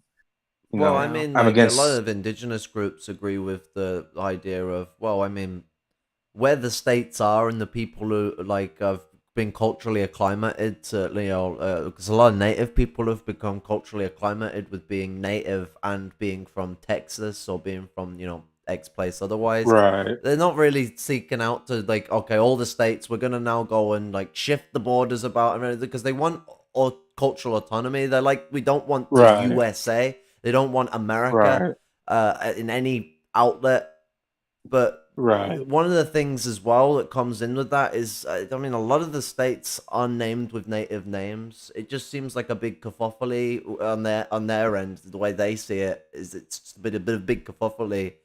There are a lot of white people and want to like LARP as fucking anti-colonialist or go and like sort of like preach to really inane things. I mean, like we all make the jokes, of the extreme sort of angle of it, but it can be really problematic and doesn't help to the end of what's actually being pushed by colonized peoples, which is just the end of the fucking society of America and the birthing of a new society, one that should be led by the natives. It's their fucking land. Like, Right. White people aren't gonna get max exodus. They're not gonna be excluded from fucking engaging in society and functioning in society. But they got to remember that as a member of the society, it's a Native American country they are in, a native of Turtle Island region that they are in, and take respect and heed in that. I don't know why like it's so hard for a lot of communist groups to just come out and say that and push that. Why is it so hard to have to try and explain to white people that they have to take a step back and they have to fucking come in at it as a colonizer? It doesn't matter that they're descendants of it. They have to respect the fact of the matter, which is their history has impacted on the livelihood of millions of natives. The genocide of the natives didn't stop at the end of the 1800s. So to just put it in the low end of the hundreds of that, was it like 400 or 500,000, something like that? That it's numbered at. It's more than that.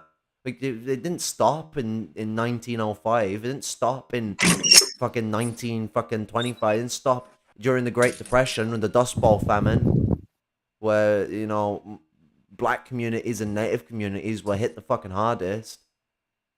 It didn't fucking stop with the mass sterilization campaigns and the still continued thieving of children from native mothers. Yeah. Right.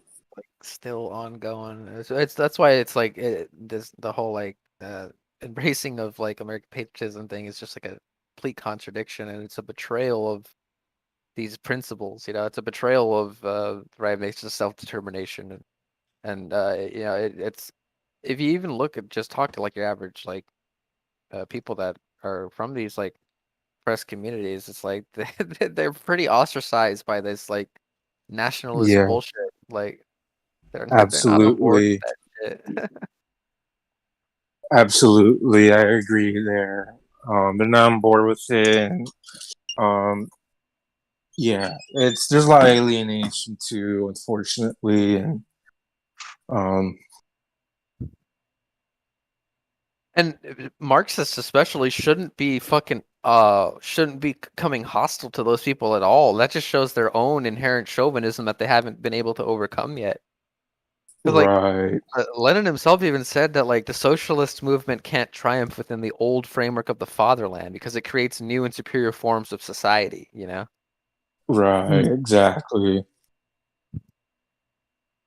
It's Yeah, that is true. we've had our national fucking movements. They've happened. Like anyone thinking that there's any right to such a movement in these imperialist countries, that the Anglo-Saxons or the Frankish or the Hochdeutsch have any right to any form of like nationalism because of all these weird communists that can't seem to get their fucking head around it in the first world. I can't see it as like, oh, they don't know. They obviously fucking know. I mean, like, you can't center yourself around a philosophy that requires an intense amount of analyzing, breaking down, and criticizing, and not know that you've taken a fucking reactionary position and actually want to take it. They're going down that pathway. Yeah, they're taking on this like bullshit thing about like the objectivity of the nation. It's like you're thinking the nation is just like this universal mechanical static thing that just stays in place. Like no, like nations change over time, but it's they confuse like nation of like the culture and shit like that makes up a nation with nation Yeah. state all the time Yeah. because they're They fucking always do. Hegelians. Yep. It's the thing Yeah. I've noticed with visionists. They push Hegelianism. That's the way that they apply a lens to the world, and that's why you get all this Reed Hegel bullshit. Yeah, like it's like, dude, like Right. it's like, oh, you have to read Hegel to be a good Marxist. Like, no, if you didn't know, like Marx literally said that his dialectic is the complete opposite of Hegel's. So, you really just need to read Marx and Engels to understand Marxist dialectics. Like, well, I mean, you obviously other later writers too. But, you don't need to read Hegel to understand Marxist dialectics. Like Absolutely. Hegel's dialectics and everything like that was based in like pure idealism and shit. Like. Yeah, he just took it straight from the Greeks, and it's like People forget that like Hegel himself was a conservative though. Like he's fully in line with the conservative philosophical tradition. Right. Hitler Dugan believed in Dugan Hegel. even yeah, Dugan even says that Hegel believed in some kind of like some kind of great monarchy or something in the end of whatever the hell Hegel believed in. I had to look back again to get the quotes, but yeah. Yeah, two of the biggest philosophers that inspired the Nazis and the fascists of Italy was Hegel and Nietzsche, or however the fuck you want to Yeah. say it. Yeah, Nietzsche. That's the guy who came up with the statement, quote, "the strong above the weak," end quote. Or the strong overcome the weak, sorry. Fascist Right. shit right there, I'll tell you that. Right. And I mean, you know, and define then weakness, because people who suffer, like, I suffer with fucking fibromyalgia, it's a nasty disability. And fucking A, of course, suffering with a nasty fucking disability, I ain't gonna be no fucking macho boxer and go and fucking school you fucking nut in. But the way I have to fucking push myself to survive, that takes a hell of a lot of strength to go through the agony of disability and push myself to get my shit done and actuate myself. I don't have fucking people catering to me. I gotta do it myself. So that whole like strong over the weak shit, it's just bollocks. Like, what do you mean strong over the weak? Define weakness. They can't do it because they have to then start pulling all this pseudo-scientific eugenic crap out that makes no fucking sense, other than to demonize colonized groups and disabled groups and fucking LGBT groups, and they don't like the elderly either. Yeah, right. Anyone who's not profitable, funnily enough.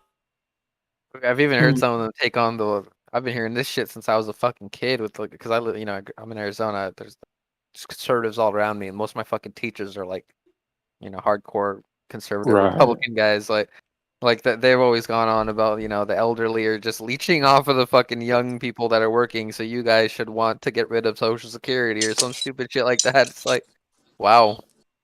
Right. Mask off. Like that's literally like the main argument I ever hear against like stuff like Social Security. That's where the healthcare teaches people with Social Security. They do the same with people on benefits here. They find out you're on benefits, you ain't gonna get good treatment, even if you get, and that's if you get treated. Right. I mean, in Arizona, like there's two things. Like, if you're unemployed, you don't get any Medicaid. If you're low income, you get kicked off of it. But even if you work like a low paying job, you still get kicked off of it. Like they say you make too much money. Like I remember when I got hired at my first grocery job, I think I started out at like $9.50 an hour. And like I got called into the Department of Economic Security, the DES, and they told me that I was kicked off of my Medicaid, so I had no health care because they said I made too much money, making $9.50, working part-time, by the way. Jesus Christ. Like, wow, like that's a Yeah. slap on the wrist and a half. Like, how the fuck you gonna fucking get about yourself when your whole healthcare is relying on that Medicaid, and then boom, and Walmart ain't gonna fucking give you no fucking healthcare. Yeah. Same thing with like fucking food stamps. It's like, if you start making like not even a lot of money, like you just like get a job or something, and then like your fucking food stamps go down like way more than what you are making. It's like, wow, I'm in a worse position now like than before. Like, right. Yeah, I have a close relative who told me they're on parole and other stuff, and then they had to get a job because the whole parole thing, and then they kicked them off the food stamps because there's some kind of they keep the state keeps track if you get checks, even if you paid taxes on that money, and they kicked that relative off, and it was like, wow. Yeah. And like on parole, and I should say in like one of those what they call sober living, so it's rehab centers. Oh no. yeah. Yeah. The crazy thing is like so my dad is his pay has not really gone up at all. He's worked at the same place for over a decade now, and he's only making like I think $12.50 an hour. Like he's not making a lot of fucking money. And yet at the same time, they're now kicked. My parents are now kicked off of food stamps, and they threw my mom off of Social Security disability insurance, so she's no longer getting payments for her disability. So That's fucking nasty business. That's it. Yeah, it's fucked. It's like fucking over here. They fucking keep fucking me over when I'm trying to get my disability benefits sorted. Fucking, it's fourth or fifth time now I'm applying. jeez. Right. Yeah. And they only give me $110 a month on my food stamps. So True. I mean, that's California's Newsom for you. Yeah, good Fucking luck. Newsom. Fucking hell. Yeah, I mean, You like have the to go governor. to a fucking food bank to get fucking food. Newsom is the epitome of a Democrat. Like I've been he fucking like Yeah. presents himself as being like progressive and like all this shit, and it's like, dude, he's so right wing. Like he's stingy as Right. hell. He's more right wing than Jerry Brown or Biden, for that matter. I mean, that his victory was a right wing pivot within the neoliberals over there, and disgustingly enough, he's yeah. I mean, and related to the migrants and all this, I mean, like a prelude to this that's still related is like whether, like, for example, in Arizona, Carrie Lake, she said that she's gonna like declare some kind of like emergency on the border and like claim it's an invasion. And so like she's clearly setting up a narrative to do like some Joe Arpaio shit 2.0. That's what I think, at least. Yeah. Like, interesting you brought up Jerry Brown too. Like, that's another guy where it's like he's like remembered as like some progressive figure, but he literally betrayed the United Farm Workers. Like, Right. Yeah. oh man, that's some wild shit. He became more right wing when he came back from politics. Well, I mean, like he had a bad moment in politics where he lost Clinton and all that, and then once he ran for mayor in Oakland, like 15 years later, that's when he became a lot more right wing. Yeah, Jerry Brown like sided with like the fucking wealthy growers that were in California over the actual fucking farm workers. Oh, absolutely. Yeah.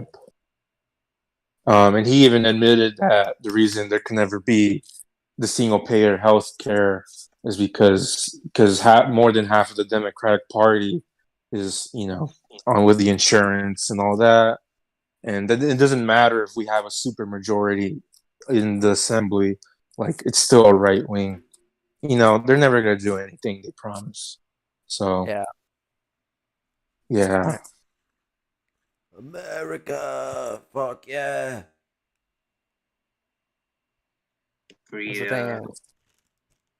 But yeah, what's it? I'll get on to sort of the end part of this stream because we've gone on for the topic and gone way from the topic, and it's just gonna end up getting too long for people to even want to watch it for the main topic. So fucking this situation that's gone down is something that's been rising in the UK for well over 2.5 decades. And is only intensifying. It's now at a fever pitch. We're gonna see more attacks. That's a guarantee. This fascist has committed an act of fascist martyrdom, racist fucking martyrdom, so he can inspire his followers to commit crimes against humanity against these migrants. The communist orgs that exist, even though fucking most of them in the first world, 99.9% of the fuckers are all fucking revisionists and dog shit, but they really want to call themselves communists. And they really want to take pride in their step in that fact there. They need to be aiding in the fucking struggle of immigrant groups and colonized groups in the UK and their right to human rights. That's the fucking the bad point, because it's not just about this attack. They're already being mistreated by the state. There's Yeah. already a problem at hand that needs to be dealt with, and uh, we who ain't in communist orgs need to either get in ones that we can that are good orgs, or form orgs with fellow comrades who are also on the same fucking, that got the same fucking line and are following it through, start a fucking organization, get things going. Not only just that as well, don't just seek out communist orgs on this issue. There are other there are other socialists and non-Marxist communists like anarchists that we could be organizing with as well, whom in many cases are already struggling against these issues. Not only that, but I mean a lot of solidarity and protest against the mistreatment of migrants occurs from Palestinian protest groups in the UK. I don't know about the US, but in the UK we have a lot of Arab migrants whom have many of them are second and third generation, Right. organizing around these Palestinian struggle groups. Now, a common place this is quite a beautiful sense, a beautiful show of the solidarity that's going on here.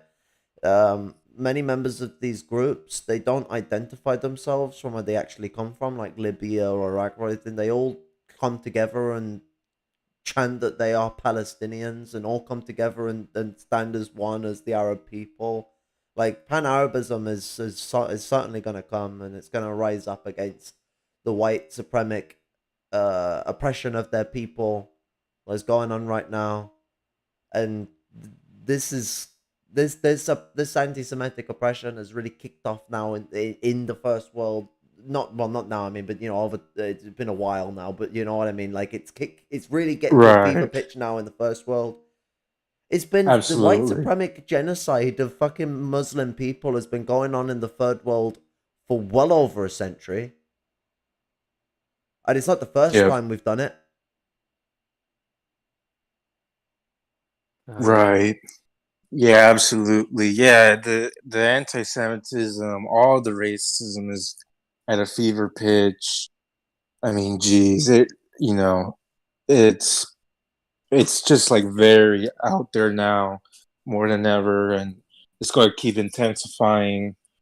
You know, It also shows you, with the anti-Semitism thing, it also shows you that the actual bourgeoisie of Israel don't give a shit about anti-Semitism at all. Considering their right, like, if they actually gave a shit about it, they would actually be pressuring the governments that are funding them and shit to fight against the anti-Semitism that is clearly like growing within the respective countries. But the bourgeoisie of Israel have no interest in doing that at all. Like, they don't care about anti-Semitism right, whatsoever. Yeah, it's right, all bullshit. exactly.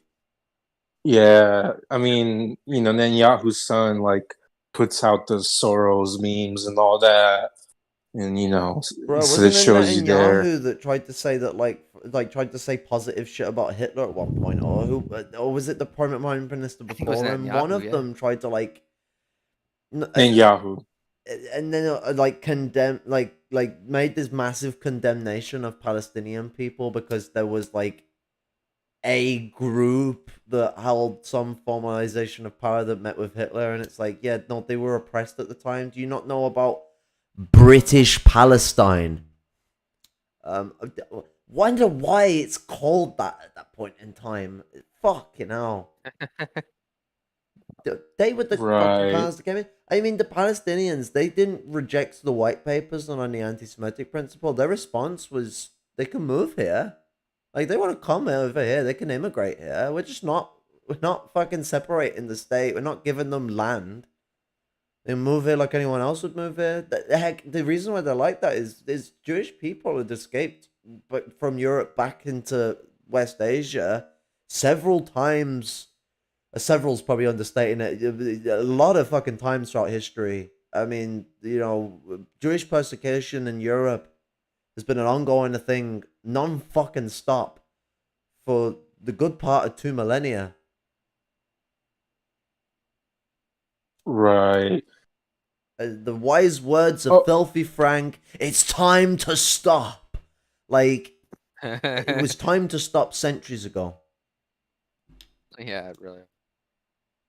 This Right. racism. I mean, something you pointed out quite well, Flashy. This racism is a very much a backbone of one of the many backbones. Fucking capitalism's a hydra, but it fucking one of the major backbones of the capitalist system of oppression and one of its major tools to continue it. It requires it.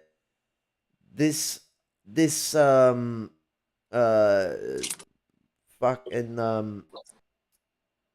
this rising fucking this rise in the mistreatment of Semitic peoples and colonized peoples in general is a reaction from the petty bourgeois element against the falling apart of capitalism right now that we're experiencing. It's them trying to solidify the white supremic formalization of patriotism, British patriotism in the country. Yeah, definitely. It's like it's an interesting thing too, because Lenin even pointed out that the petty bourgeoisie are by far the most patriotic class that are within the country, and pretty sure it should be clear to everybody why that's the case. Right. Like we got to keep in mind, like it's in the bourgeoisie's interest and the petty bourgeoisie's interest to fan the flames of nationalism, keep it alive and revive it, or burst it up when as capitalism develops more and more as it progresses and continues to destroy itself through its own mechanisms. Which is another reason why I mean personally I think at the longer that capitalism even survives, the closer it gets to just being more blatant with its fascism. Because I agree. that's where it's going to tend to. Like it's either going to go to communism or fascism. So There's no way back to liberalism. Neoliberalism proved that when it failed by the early 90s. yeah, Neoliberalism changed itself in the 50s. Neoliberalism doesn't come from the 70s. It comes from the 1920s. Hindenburg and those lot. They're neoliberals. Or sorry, ordo-liberals as the Germans called themselves. But they were neoliberals. That's where it started off. And it basically just kept taking parts from fascism. You could argue neoliberalism is actually just what Marx defined as Marx defined as bourgeois socialism, but we know that the neo-feudalistic elements that Marx was pointing out that were called like petty bourgeois socialism and shit like that, those things evolved into fascism and have better terms now. Like petty bourgeois and bourgeois socialism are a bit redundant, but bourgeois fascism, that's what neoliberalism seems to represent. Right. I know fascism Right, I is bourgeois agree. anyway, but I mean in distinct from the petty bourgeois fascism, and same way Marx distinctifies bourgeois socialism from Right. bourgeois socialism, though the ground basis of the ideas are very similar. It's just corporatocracy is what bourgeois fascism commits to. They don't like corporatism because corporatism involves them having to get in syndicates with workers. They don't like that. Mussolini literally had to change the syndicate system into a more reduced system where it gave the bourgeoisie the ability to be in separate, basically a separate syndicate in a joint syndicate, so they could separate themselves from the proletariat. That wasn't the original model Mussolini proposed. Originally, it was that the workers and the capitalists would be in the same syndicate because that fascism is all about class collaborationism. Bourgeois fascism is not really bothered about that. I mean, they like class collaborationism, but what they mean by that is they specifically like to coalesce with the upper petty bourgeoisie. They don't even like engaging with the lower labor aristocracy and the mid labor aristocracy. They just prop them up because they have to. That's why America, it's not so bad in Europe. We managed to keep a more stable middle class. In America, you'll see it drop to 40% and then you'll see it go up to 60 in the matter of 4 years. And it's not the myth of middle class is shrinking, but I mean, it's a vacillating class. It happens, but America is very intense with how that class vacillates. Right. Germany's So, 80 like, something percent middle class. I think Jeez. chapter 3 of the manifesto is such an undervalued fucking chapter where it goes over like the other different types of socialism other than like Marxism, you know, because like one of them and where he talks about or where they because it's Marx and Engels where they talk about German or true socialism, quote unquote true socialism. When talking about the petty bourgeoisie and the existence of their class, in that section he says quote, to preserve this class is to preserve the existing state of things in Germany. The industrial and political supremacy of the bourgeoisie threatens it with certain destruction, on the one hand, from the concentration of capital, on the other, from the rise of a revolutionary proletariat. Quote unquote true socialism appeared to kill these two birds with one stone. It spreads like an epidemic, unquote. Like right there, that's like that encapsulates like a very dangerous thing about this German true socialism or the danger of the petty bourgeoisie and how they will try to frame themselves as being like, revolutionary. They might even call themselves socialists for this matter. And we see certain types of NSJP. so-called socialists like this manifest themselves where they try to, you know, they go on about how communism's not going to bring about, you know, luxury. We're going to, in fact, communism's going to be where we work harder, you know, where Or there is no you leisure know, time.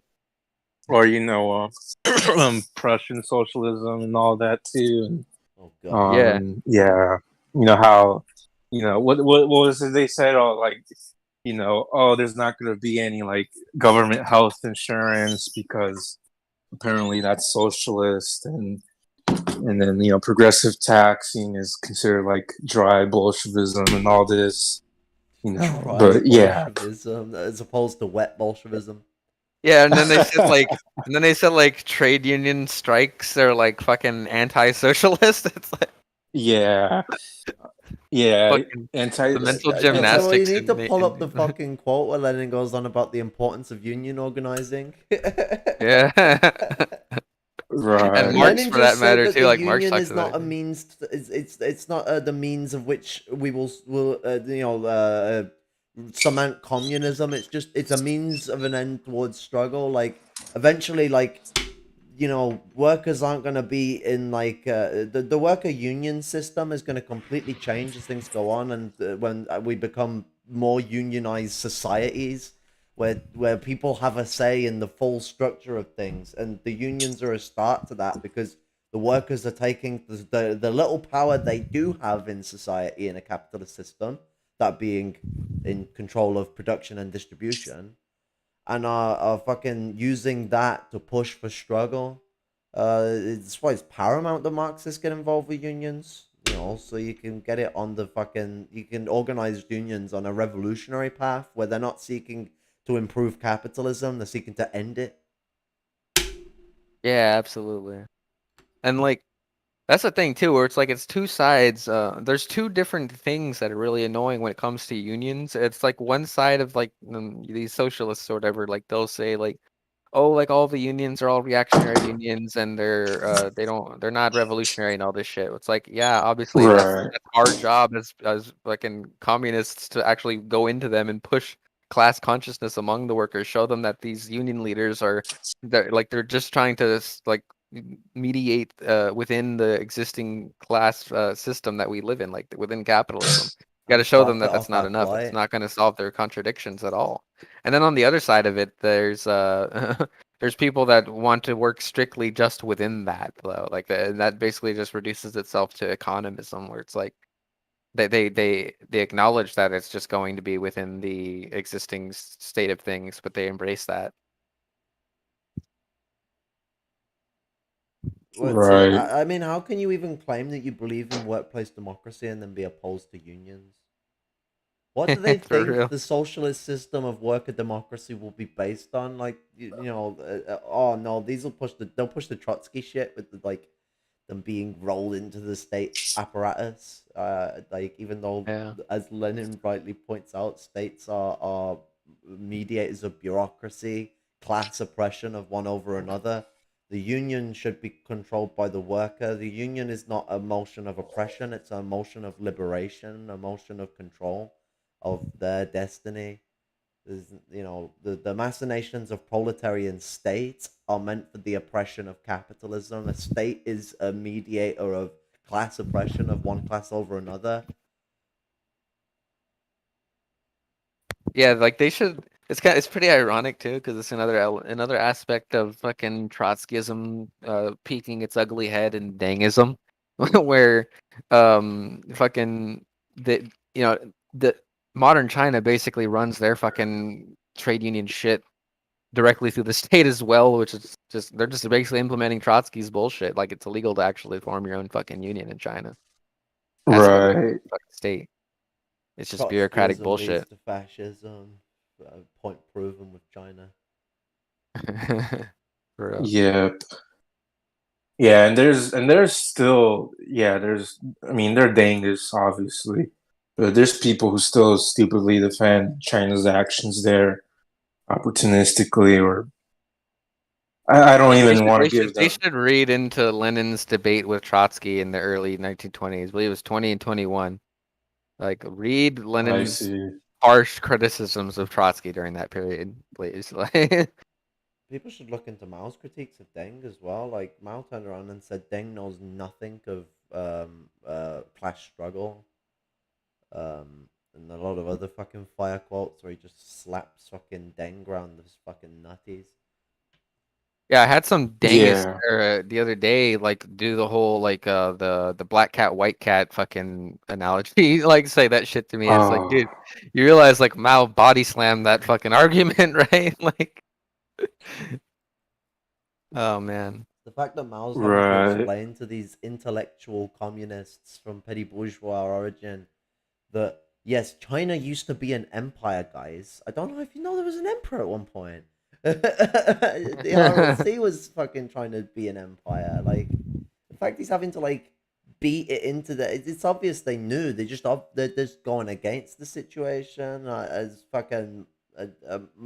Sometime after the fucking Great Leap Forward fell for its ass, Mao had mentioned that fucking this is around the time of the Cultural Revolution, that like the main problem with it was the amassed petty bourgeois element that was controlling the basically the way the state was organized in its apparatus, and that the change needed to happen where that the executive control was completely in the hands of the proletariat and the peasantry, and that the petty bourgeois intellectuals are to advise, which would have been basic to Yeah. see. I mean, Gramsci says the same thing when he talks about the machination of intellectuals and whom should lead the revolutionary struggle. Gramsci actually states the conclusion that if the petty bourgeoisie, the petty bourgeois intellectuals are in any way to lead the revolution, they will lead it to its doom. And I think that's even the case for the Right. principal petty bourgeois. I think that their class gets in the way of their character even when they do commit to the proletariat. You know, fucking. So We'll go on. as I was saying, like, that's why I think it's interesting that later in Stalin's life that he even warned, because it was probably I know he tried to do like another purge in was it 48, and then that one failed, and then he was trying to do another one before he died, but that never popped off. But I find it interesting that in 1949, when he sent the letter to Mao and his close associates, that it was basically a warning that he fears that the CPC has a lot of nationalist influence in it, petty bourgeois nationalists within it, and if they don't correctly propagate Marxist-Leninist ideology within the CPC, the nationalists will basically strangle them and take over. Right. Fucking hell. I think he realized that even in his own country, the Soviet Union, that was already a thing that was taking place. It makes a hell of a lot of sense why Mao turned around and at an instant, as soon as Khrushchev did his coup, called him a fascist.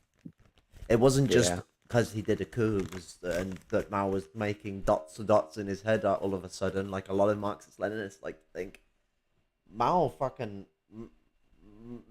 was warned about the rise of nationalism and then saw a coup happen less than fucking 4 years after. Like she might have been just over. I think it was in the latter part of 1957. But anyway, like 4 years after fucking Comrade Stalin had hit the dust.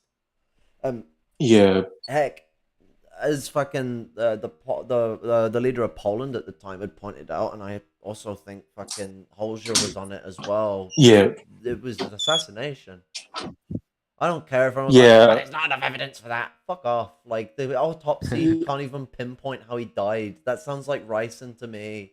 They make out that Right. it's a heart attack, and if anyone knows anything about ricin makes autopsy really fucking difficult, and the main point that anyone can point towards is a heart attack, because that will happen at the end point when you fucking blood's been poisoned to the point where you can't breathe. Right. I know that Hoja and is either in the Khrushchevite essays or maybe when it was in the 80s, but either way, he described the funeral of Stalin as a beer hall putsch. He kind of talked about what was happening before and after the funeral there. You know, he gets into it, and then that's why he calls it he calls it a beer hall putsch or something along those lines. And he's obviously saying that, you know, Stalin was assassinated without saying it outright. But Yeah. yeah. Also find it funny with this like this nationalist bullshit. I mean, like we're talking about like American socialism or some shit like that, or Chinese socialism. You know, socialism with Chinese characteristics. Like it just flies in the face of British monarchist characteristics.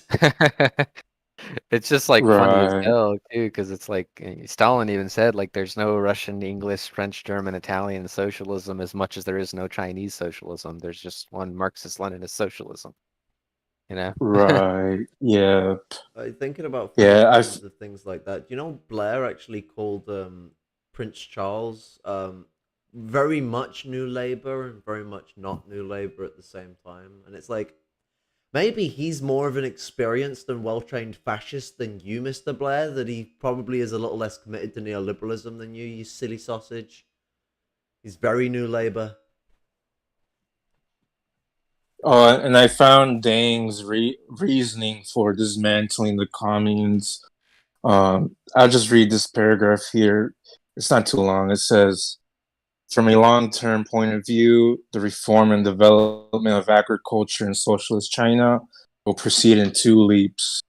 The first leap was to abolish the people's communes and institute the responsibility system, the main form of which is the household contract that links remuneration to output. This system marks a great step forward and should remain unchanged for a long time to come.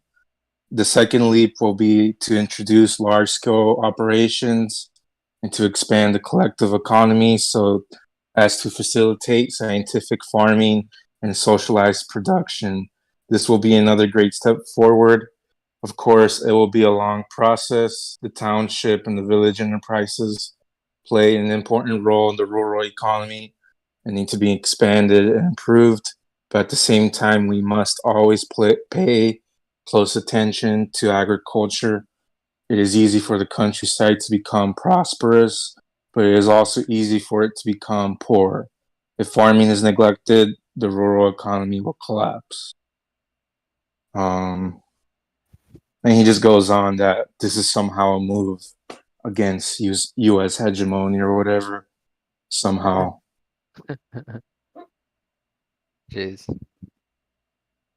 I mean, not much talking there about the, you know, abolishing the distinction between town and country, but Right. I mean, that's one of the central tenets during the socialist phase is you know, abolishing the distinction between mental and physical labor and the distinction between town and country, because those are still remnants of class distinction that remain in socialism Right. that still need to be worked out. Right. But I mean, these are the type of so-called socialists that don't even believe in the withering away of the state. So it's not like they're actually trying to like work towards that goal of communism. It's like all they Right. care about is like increasing productive forces, which is a part of it, but that's not the central point of it. That's not all there is to it. You're never going to, Right. abolish class distinctions just by continually developing the productive forces. I mean, that's something that Stalin even got into in Economic Problems of Socialism in the USSR, and he was criticizing the idea that all you need to do is develop the productive forces. No, you have to actually attack the relations of production as well. You have to focus on that aspect too. You had to speak of it because I there's a mean, big trend going on in the CPSU of market socialists appearing, even specifically called them out as market socialists. Yeah. I mean, I've seen like Dangus types and all that kind of region of reactionaries say that there'll still be commodity money under communism. Under So communism? Mate, Like commodity full production Yeah. is supposed to end in socialism, and for it to fully emerge as socialism. Stalin does rightly point out that small levels of commodity production can exist in socialism, but socialism is supposed to be exempt of commodity production. Stalin only condoned that because it's all about knowing the processes of development you got to go through. So the Soviet Union was going through processes of development. What's more important in the moment? Going to every little village and squashing every little private business that exists on a very small basis, or smashing the big capitalists, building the socialist state and infrastructure, and then basically phasing out these small family group businesses that existed. That, I mean, by the time of the mid-30s, late 30s, were nothing. When they're like less than 17% of the economy or something, like they were nothing. Even that's still quite big, but comparative to how anyone want it, we want it a flat zero. But you can't just go and okay, now we're going to end every little small peasant business that exists in the country because that's going to be our prioritized role. But it's also the factoid of being like, yeah, we're not condoning commodity production exactly and what's going on there. Small scale commodity production is something that, as Stalin rightly points out, could turn into a problem if it isn't properly worked into the state and those functions aren't properly acclimated by the state. And I don't know whether it was in the same piece where he's talking about this, but there's another quote from Stalin where he talks about the importance of providing a wide range of luxuries and fucking, because they were having the same problem in the Soviet Union where there's the very mechanical materialism was coming out, where they were a lot of society was centering itself on this very hardline war of the world's production and not on, maybe the people want different varieties of things to have accessibility to and buy. Yeah. Like they should anyone who is talking about the existence of commodity money should be always exemplified in socialism. It's like it depends on the country that we're talking about here. Like what's the development of the agricultural sector within that country? And then Stalin even goes over this in chapter 2 where he talks about how Engels talks about the abolition of commodity production under socialism. And Stalin basically says when Engels formulated that formulation, he was specifically talking about advanced capitalism, that had centralized agriculture and centralized industry so that they could all be nationalized by the state and therefore ending commodity production entirely. And then in response to that, Stalin points out the conditions of the USSR at the time when he says, quote, "But here is a question. What are the proletariat and its party to do in countries, ours being a case in point, where the conditions are favorable for the assumption of power by the proletariat and the overthrow of capitalism, where capitalism has so concentrated the means of production and industry that they may be expropriated and made the property of society, but where agriculture, notwithstanding the growth of capitalism, is divided up among numerous small and medium owner producers to such an extent as to make it impossible to consider the expropriation of these producers. To this question, Engels' formula does not furnish an answer. Incidentally, it was not supposed to furnish an answer since the formula arose from another question, namely, what should be the fate of commodity production after all the means of production have been socialized?" So based on that, the answer that Stalin is basically saying here is that, once the agriculture is centralized enough to the point where it can be socialized, it should be socialized. And once it is socialized, commodity production can from that point be abolished. it's So the actually idea to like, oh, yeah, sorry. go for it, go for it. No, you go for it. I was I was basically just done. gonna say is that like it's why Stalin's first I can't remember if it was just the first one or it was the first 2 5-year plans were heavily centered on agricultural revolution. I mean, Russia didn't need to do as much as many countries like China that are big, big nations, but their capitalism has been knocked back by colonial oppression because Russia was a much more propped up empire than China by the West. They Yeah. they did have fairly developed agriculture, so there wasn't as much needed to be done as when Stalin called for China to do agricultural revolution as one of their initial first steps as a newfound socialist state. It was an important intrinsic part of if you're going to do the industrial revolution, you need a developed agriculture that can be centralized and fucking that's not easy to do, and not a lot of it was finished and dealt with because World War II and the scare of that basically it wasn't supposed to be this 10-year rush alone. Like it was the threat of war that caused the Soviets to basically start stacking the deck when it came to the industrialization of the country. Yeah. And see, this is another reason why I loved a lot of the early writings of Stalin, especially in the 20s. So there's something else that he wrote here in the work, it was 1928, called The Right Danger in the CPSU. And he says here, he says, quote, "Have we in our Soviet country any of the conditions that would make the restoration of capitalism possible? Yes, we have. That, comrades, may appear strange, but it is a fact. We have overthrown capitalism. We have established the dictatorship of the proletariat. We are developing our socialist industry at a rapid pace and are linking peasant economy with it. But we have not yet torn out the roots of capitalism. What are these roots embedded? They are embedded in commodity production, in small production in the towns, and especially the countryside," unquote. So literally right there, he's talking about, if we want to get rid of the roots of capitalism, the things that could literally have the roots of restoration of capitalism, like the things that make it possible, commodity production itself. Yeah, absolutely. What they don't understand is capitalism comes after the invention of commodity production. Yeah, like commodity production existed before capitalism. Like a Existed lot, before some of them Right. actually like bring that up as an argument against leftcom. In that way, yes, it's true that it is a dunk on leftcoms there, but it's also a dunk on themselves if they want to like perpetuate fucking commodity production here because like at its root, it's still a leftover element of capitalism. What's But them trying to accept or trying to like do this brainworm stuff where they try to rationalize the existence of commodity production.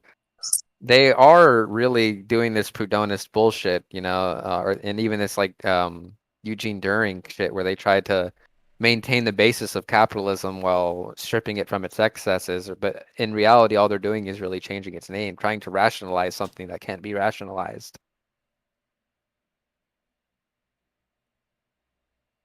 and I mean, what's it? We the rise of fascism in the 20th century, both before World War II and after World War II. I mean, the Soviet Union's dismantlement came with the rise of petty bourgeois radicals. Tie this into the pointation of the stream when I come to a close. So, this what we're dealing with here now in Europe, in America, in the first world is a rise of fascism. It's been going on for a while. Um, we all remember the days 10 years ago where you got to go egg Nick Griffin and his fucking BNP bastards. But that's where it's all come from in the UK. It's developed from a long history of Mosleyism, and that Mosleyism is inspired by an even longer history of British colonial and imperial oppression. Fascism's on the rise. What needs to happen now is there needs to be a rise in anti-fascist action. Antifa's numbers need to go up. anyone who has accessibility to contact with a local group who are engaging in anti-fascist action and Antifa group, you should fucking sign up if you can. Any help to those groups means a hell of a lot, and even if you're not someone who's in a state where you can go and rah, rah, rah, go be a protester in those really dangerous situations, there's a lot more to aiding an anti-fascist organization than being fucking the one to punch a fucking fascist in the face. We'd all like to do it, but some of us have to know our realms and where we can stand, Right. or take a hammer. But need to be joined up with Antifa groups. You need to be organizing with communist groups and even many non-communist groups on anti-border force and what they're doing to immigrants all around the first world. Yep. This isn't just a West problem. Russia and China have a Right. very big problem with mistreatment of migrants and of the colonized communities of their own regions. The organizing around not just protesting the mistreatment in these facilities, but also protesting for a rise of struggle for the against the current fascist lot that are seeking to organize attacks against these groups. Fucking anyone got any closing statements before I fucking drop a one-liner? Yeah, I agree there. I think there's a lot of Marxists are missing an opportunity to rally around this immigration stuff because there's this rise in right-wing Right. populism to demonize immigrants. Marxist Leninists, we should be utilizing this opportunity to rally around solidarity with immigrants around here, whether it's in California fighting for more union rights for farm workers, whether it's here in Arizona, fighting the fascist police here that are literally fucking, just abusing the hell out of immigrants. We should be fucking fighting Right. for sanctuary cities here, fighting for more open immigration, fighting against the fucking these fucking camps that they have where they're putting fucking children in. Like, there's a bunch of things to Yeah. rally around here that Marxist-Leninists are failing to fucking actually utilize to actually build a movement of solidarity with the immigrants and fight back against this right-wing populist bullshit. Yeah. Oh, I completely agree. I was gonna add, like another nuance to that too is that like we gotta remember like this country, at least here, is so big, and like there's at least 20 million immigrants rightfully being here due to U.S. imperialism and capitalism and all kinds from all over the world and or close by as well. And yeah, I agree. There has to be anti-border patrol actions. I mean, there shouldn't even be any migration detention centers at all. Period. Really, there's no need to keep anybody locked up. And I don't care if it doesn't look like a jail cell. There's still camps. There's still worse than prison almost. But yeah, and like we Well, can't in just American law, focus you don't on have rights when you're in those places. You're actually not seen as a human being. If you're not granted temporary, like visas, green cards, right. or the active ability to live there as a citizenship, you are not Right. classified as a human on U.S. soil under U.S. law. Right, exactly. And we gotta also remember in the whole big context, like more than half of this country doesn't even vote, and then add on top of that, there's a lot of people who can't even vote, and this also just includes, the migrant community who has no ability, there's no voice for them in that process. My Irish comrade's restricted because of his felony from being able to engage in society a lot. So Right, and I mean, and as well, we gotta remember, this country relies a lot on migrant workers, and that's why we need to approach them. This idea to ignore them is completely, it's like, it's completely suicidal, at least from a Marxist perspective. These You know, people live in our neighborhoods. These fascists do. right? Exactly. Yeah, and they're everywhere. Well, I mean, it's like Even around with here. opposing like the border force and opposing the fascists that are attacking the immigrants. It really the responsibility of approaching immigrants coming out to these people is that a lot of the time we're gonna know these people somehow, or at least know someone who knows Right. these people. These people come back to white neighborhoods to live in white houses around white people. UK does segregative tendencies, does segregative shit. They just don't have segregation laws. A lot of places where they Right. house Muslim people, they will go and cram them all into one sector of a town or something. They try and fan up um hysteria around Muslim people and then cram them all into one place. Right. And if they Yeah, but to be fair, if they didn't do that, they would get attacked even more by the fascists. If they actually went any further to try and integrate people in communities, they get more fascist response. another group of Yeah, people like who people seem to want to forget or just ignore the fact that one of the highest moments of American patriotism just so happened to coincide with one of the most anti fucking Arab moments in American history, like the 9/11 shit. It's like it's like right. this shit basically just coincides with each other. Yeah. Right, it does. It's interconnected. Another group that they get mistaken as Muslims, and then they get discriminated as, and to a point where some of them actually got killed in like 2012 or something. It was like a Sheikh. I think it's pronounced that way. It's like the Sheikh community. It's like they're primarily from Sikhs.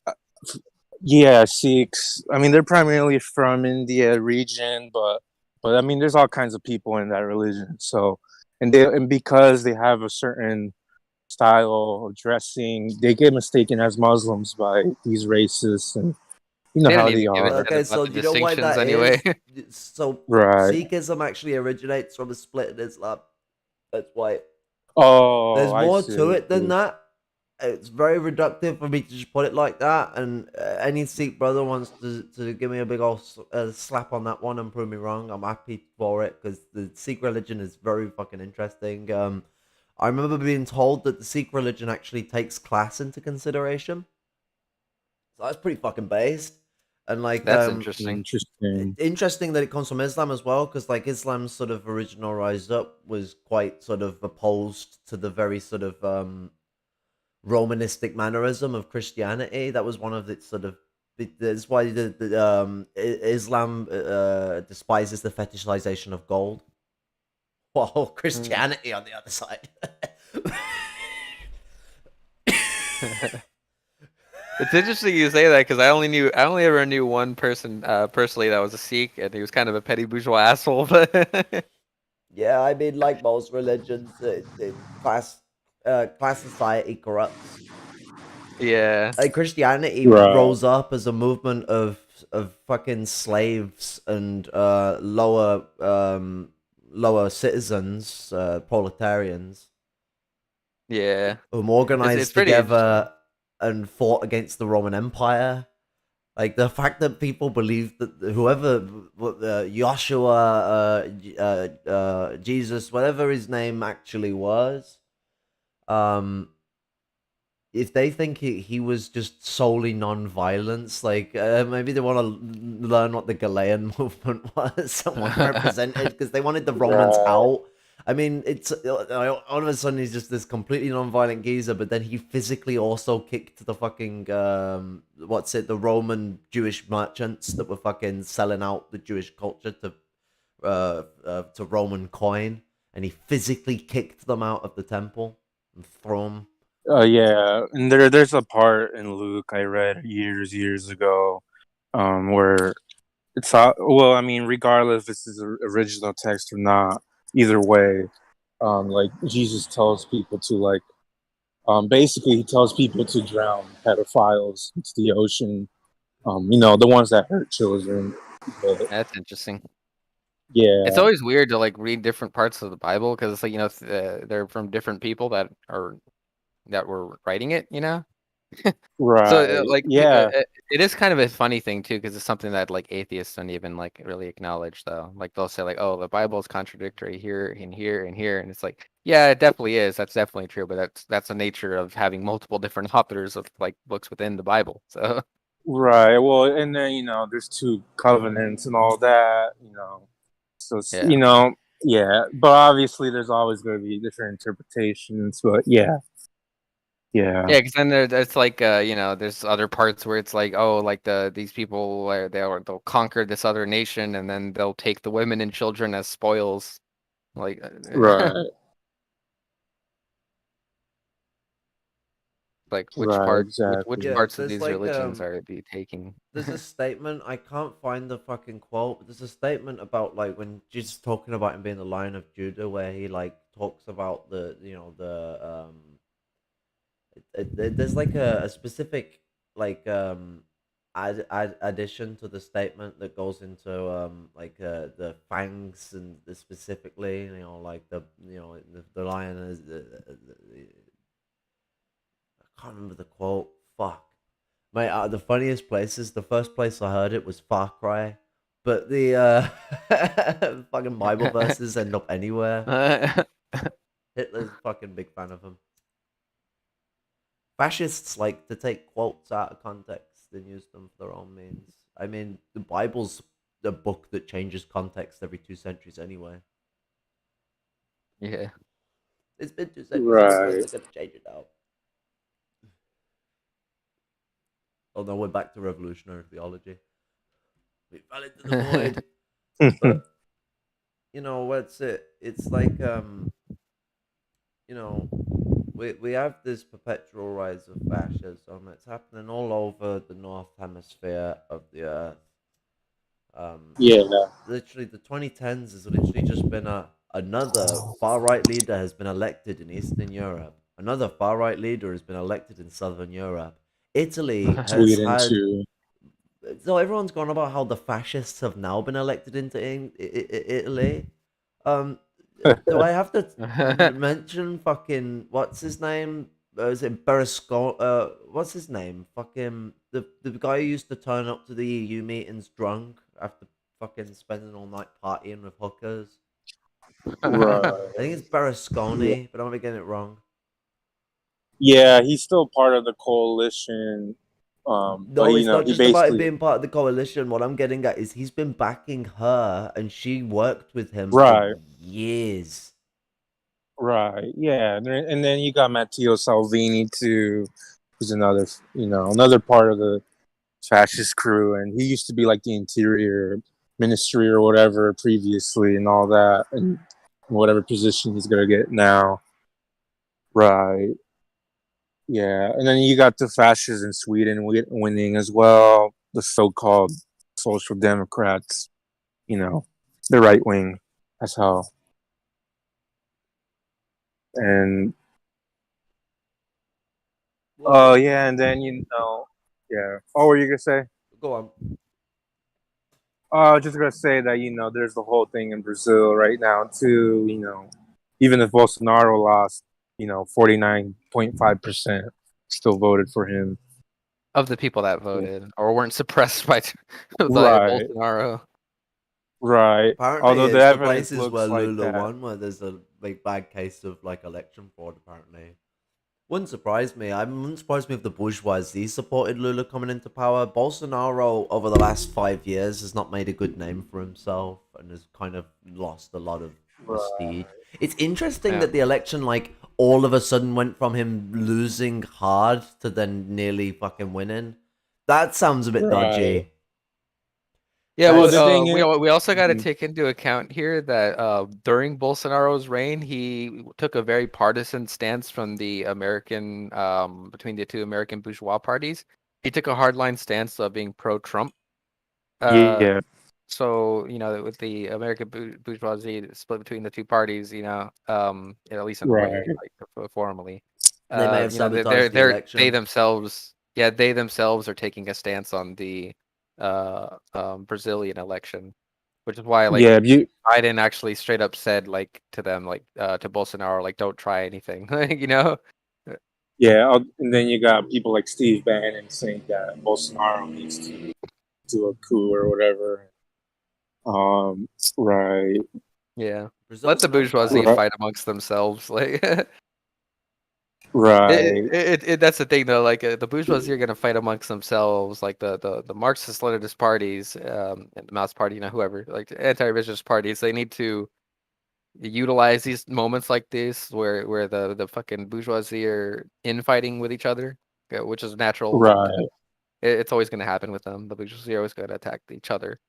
It's up to us to actually like utilize these moments to build some type of revolutionary movement or a revolutionary situation within these countries. It'd be nice to Right, engage with some of the exactly. Brazilian communist parties on this right now.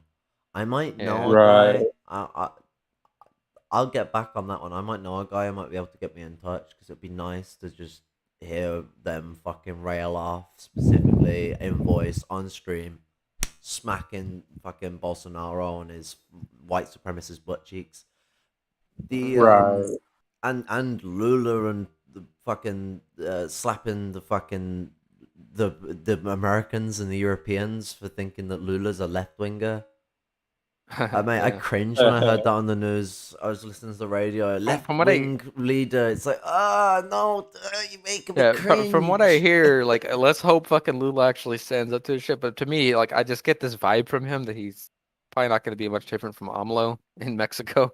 Where very Yeah. militarist, very liberal, very even pro business in a sense. Like, but he did promise to like Right. stop fucking assaulting the fucking natives that are in the Amazon, like fucking Bolsonaro did. Where Bolsonaro is just fucking just running through the fucking Amazon, not respecting the natives there at all. Yeah, but it doesn't mean he's Right. gonna stop the construction project. Yeah, that's what I'm saying. Like, we'll see what he does with it because he's vowed to stop the shit. But We've seen a long presidency of Lula before. yeah, We know what type of Right. geezer he is. He's not retributed. And yeah, and the He's a and the social my fascist, always has been. right. And my understanding is that the parliament is still like it's not like he's gonna have a real Oh, advantage Bolsonaro. anyways. Yeah, the right wing won pretty big in like the actual parliament. Yeah, Right, yeah. So there's that. That's the pink fascist revolution there. Well, I wouldn't even call it that, obviously, but you know, yeah. It's and what was I gonna say? Oh yeah, like in the first round when the results happened, they underestimated Bolsonaro. But it turns out that like from the third party voters that went to go vote on the second round, it's very clear in the stats that 6 million people decided, oh, I'll just vote for Bolsonaro on the second round. And that's why he catched up on the deficit to Lula up until like the deficit's like 1.3 million votes. And it's a huge country too. So it's by less than 1%. So what's it? The way that things are going in the world calls for a need for anti-fascist action. As I said multiple times myself, as soon as I'm in some fucking better health, I can't say fickle health because not so possible with me, but get myself in better health and get organized in a party and start organizing with protest groups and getting down to business. As someone with a platform, I mean, it's a small one. I don't get fucking shit tons of views, but as someone with a platform, I should still take right of responsibility and get out there so I can get voices on air and get struggles on air, get the protests filmed and documented on air, get Jason to share the protests too, so get out there. And, get engaged, get involved, and push forward. What is more feeble than the strength of one? In union we stand strong.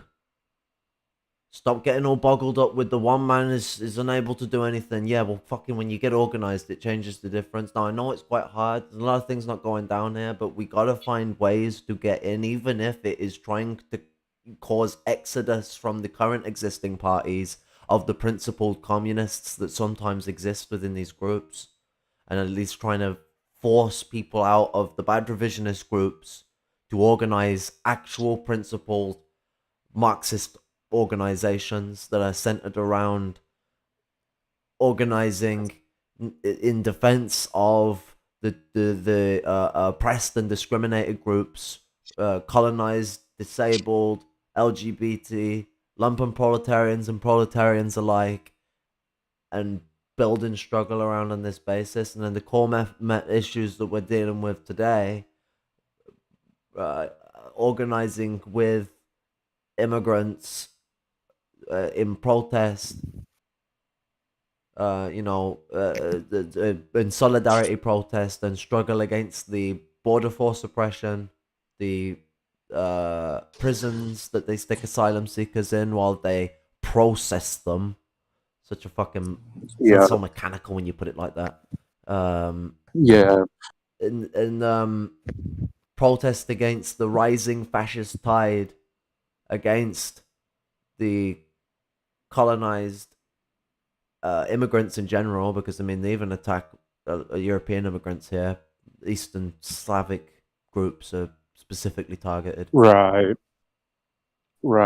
And I'll also add to this that some asylum seekers who are like still battle their case for years, I know for a fact because I've like worked with them. Like we're talking about like semi-proletarians and lumpen proles that just come over here to work from where they're coming from. And a lot of times the court will mandate them to wear an ankle monitor, and they're not allowed to leave the certain county or whatever the hell. So there's that as well. Very stalkerish, controlling behavior, racist behavior, I would argue too.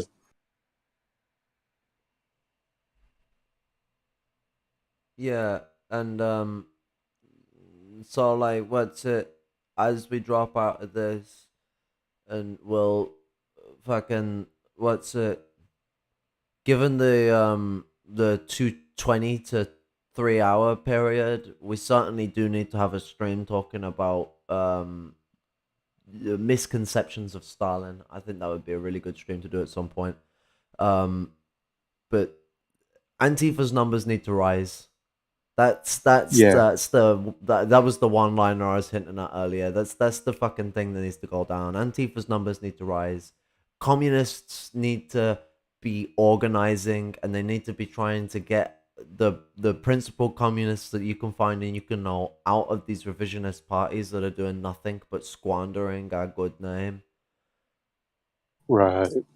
And to be honest, the name has lost a lot of its goodness because of this for going on for years. We've got to restore it more than anything. But it's our whole theoretical understanding and practical understanding of reality as Marxists is not just to pontificate on the functional matters of things as like fucking mad scientists like the petty bourgeoisie like to think they are, and then say stupid shit like fucking being a Marxist isn't being a scientist, and it's like, what you act like it. What the fuck is going on? I'm being confused here. But the it's a philosophy that is centered around the fucking struggle of the oppressed for freedom of all. Yes, it has centered itself around the proletarian movement. I wonder why. Not only because proletarian class consciousness leads to the construction of socialism, but get this. What do you think the proletarians are? The fucking oppressed, you moron. Well, I'm speaking to a virtual person I've made up now, but you person I've made up, moron. I wish it were just made up though. That's the worst part. But like, workers. chattel slavery is a form of slavery. Slavery is you know, serfdom too. Proletarian is also an enslaved position. That's why a labor aristocrat is not the same as a proletarian, because they're not. A labor aristocrat is not enslaved. They have been emancipated by empire. Like, do I have to explain how Roman citizenry worked to people? Go on another 40 minutes. Right.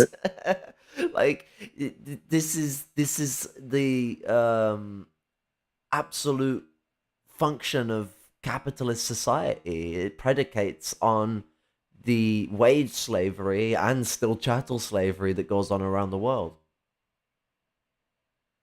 You know, so these people need to not stop doing this class reductionism and really unite with our oppressed brothers and sisters as brothers and sisters. Don't come in thinking you're going to be a paternal figure. You got to come in as a fraternal member of society, not someone who's coming in as a figure that's going to tell them exactly how it's fucking done.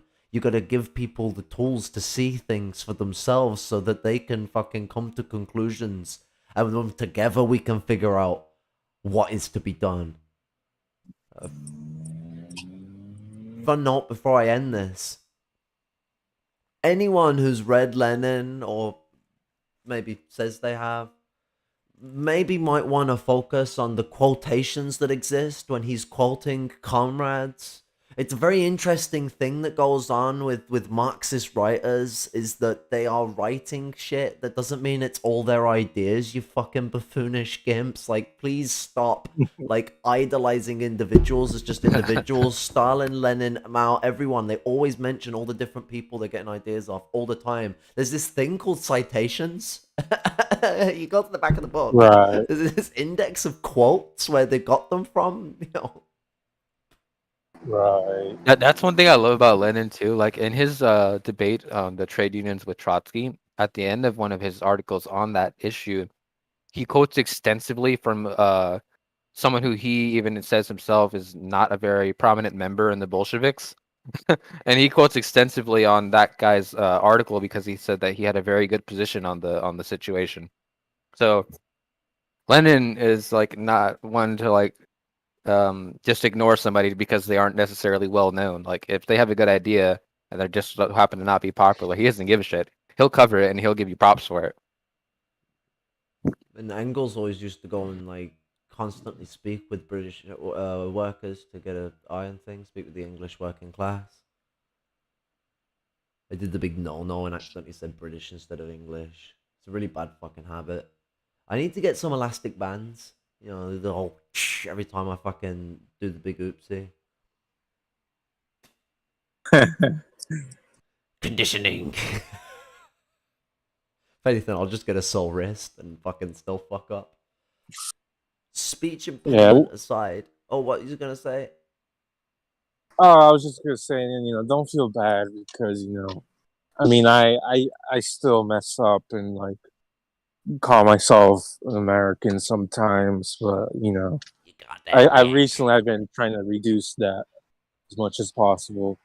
No, that's basic things. I mean, you know, fucking people who descend from families that have been victims of cultural genocide should re-engage with their culture and reignite it in their family, so that their, you know, your own kids don't live with the daunting fact you've had to live with of, oh yeah, I'm native, oh yeah, I don't have that culture imbued on me, it's been isolated from me, like, you know, other than obviously there will still be facsimiles of it in the family. Even when people are assimilated, there'll still be parts of it that exist within families because of the way things are passed down. But it will be like what happened to the Cumbrian people in 1250. Their language, culture was massacred by Norman cultural genocide.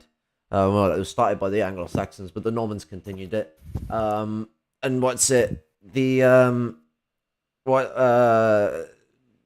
a lot of that Celtic culture still persisted, but there was no like ground basis for it to center itself, and no language to call its own, no fucking no direct accessibility to specific, their culture, etc. It was, they Right. were made to be English at that point, and Right. Scottish in the regions of Cumbria that are part of Scotland, but the Scottish and the English kingdoms actually worked together against the Cumbrian kingdom, and the uh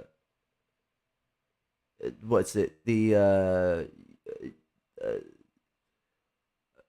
there was some like carryovers, like farmers. There's still a couple farmers today that still count their sheep in old Celtic, old Bretonic, Wow. um, Cumbric. I guess or not. Or it would be Cumbrian.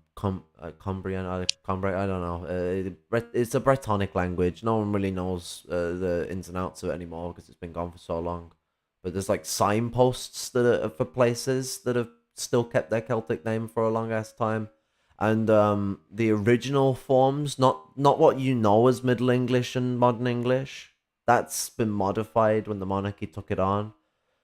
The original formulations of Middle English and Modern English, which were very different, they were both formed in Yorkshire. Um, there's Celtic influence on that. I don't think it all comes from Cumbrian heritage though. There is a lot of fucking what's it because of the English oppression of Ireland, there has been a lot of Ireland emigration into that region of the west of North England. Like places like Liverpool and all that lot of got a mass amount of Irish heritage there, but it goes out to many places as far as what's it? Well, as far as Scotland, really. I mean, it's all over the country, but very very high concentration of it in the north of England because Irish racism is pretty bad all over the country, but it's really fucking bad down south. Yeah, like Go on. in terms of being like removed from your culture and shit too. It's like, I'm half. My dad is well, white, but to be specific, Welsh. Not really any close knit heritage from there that our culture is from there that I grew up with. My mom, she's Mexican and native, but like they growing up, keep in mind she went to school in the 80s, and that was a time when if you even spoke Spanish over here in like schools in Arizona, like they would beat the shit out of you like with rulers and shit. So I mean, even to this day, she's scared to speak Spanish. She understands it perfectly, but it's just something in her mind that Right. reminds her from the day back in the day when she was a child being beaten for speaking Spanish. Like she doesn't speak it to this day. She doesn't speak it. That's Right.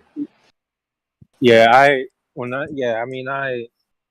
want to dox myself, obviously, but yeah, I also face that alienation where, due to the racist school system and pressure from the school system and some other family stuff, for a lot of time, yeah, I didn't learn any more Spanish until a little bit older again.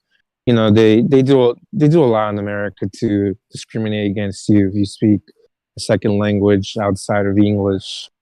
Um, you know, it's yeah, and it happens to a lot of people. Don't There's all sorts of mechanical ways they do it in the school systems, etc., to discriminate. And yeah, it's true. And then unfortunately, what happens after that is a lot of people end up abandoning or even just outright rejecting that type of their heritage, and they adopt this colonial identity or neo-colonial identity, however you want to put it. And yeah, it's pretty sad. I'm multi-ethnic really, but yeah, Southern Mexican, Tiano, Celtic, and obviously there's going to be some Spaniard in there as well. Some Romy English or something. Yeah. I mean, it's like it was like an Irish comrade said to me, "Don't let my English heritage get in the way of my Irish and my Scottish heritage." Right. But don't forget that I'm English either. Like that's the thing. I take I take heed on. Like, I'm not ashamed of being English. There are fucking parts of English culture that aren't just let's go genocide the natives of this region. Like, fucking, I don't have to be a fucking scientist to tell you that. But Right. it's the fucking, it's knowing that England needs to really fucking sort its shit out and get rid of the hell of a lot of colonial culture it's got and respect its non-colonial cultural aspects. Mate, we make hella good steak pies. Call it bland food all you fucking want. Fight me. Steak pie, gravy, and mash. Once you have it, you'll know. Top stuff. Like, cuisine is one of the best parts of culture. I mean, like, fucking, I know it's a horrible part of colonialism that comes into that with how we've, like, ransacked and raided the world. But it's amazing that fucking, like, the UK ends up having fucking, this array of spices stolen from around the world over centuries, and then fucking, you know, our array of like actual culturally English food is not very sharp. I mean, everything's all built for purpose in a very capitalistic sense these days, and a lot of the frivolous stuff Right. is centered around sugar-based goods because it's addictive. Like the flexibility of aspirations is amazing, and it's this mannerism of like imperial pride. Our array of spices that we can sell is an imperial pride thing. I'm sure people might know about the way the British proud themselves on the spice trade of the 17 and 1800s.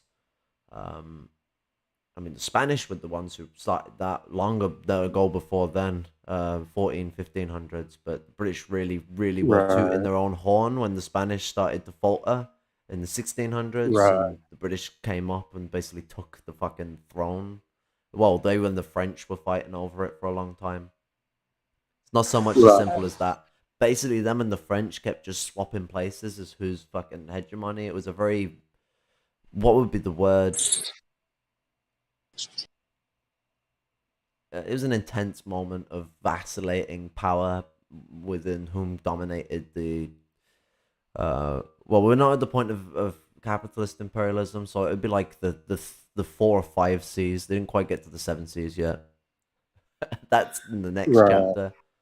Well, to be fair, the Asian colonialism had sort of struck in that point, so it probably was the 7 C's, but it was a funny joke nonetheless. Point I'm getting at with all of this though is that, like, there's a lot of cultural things that we can focus on, even historically speaking, but cuisine is a really good place for people to center themselves if they really want to see a part of their culture to respect. Everyone loves cuisine. And it's also a good way of showing respect for other cultures is fucking really understanding and trying some of the fucking dank ass food that people fucking have. Like, actually give things a try. Not how we've manipulated stuff. Don't go having the weird British version of Indian curry. Go try a real Indian curry. Go try North African food.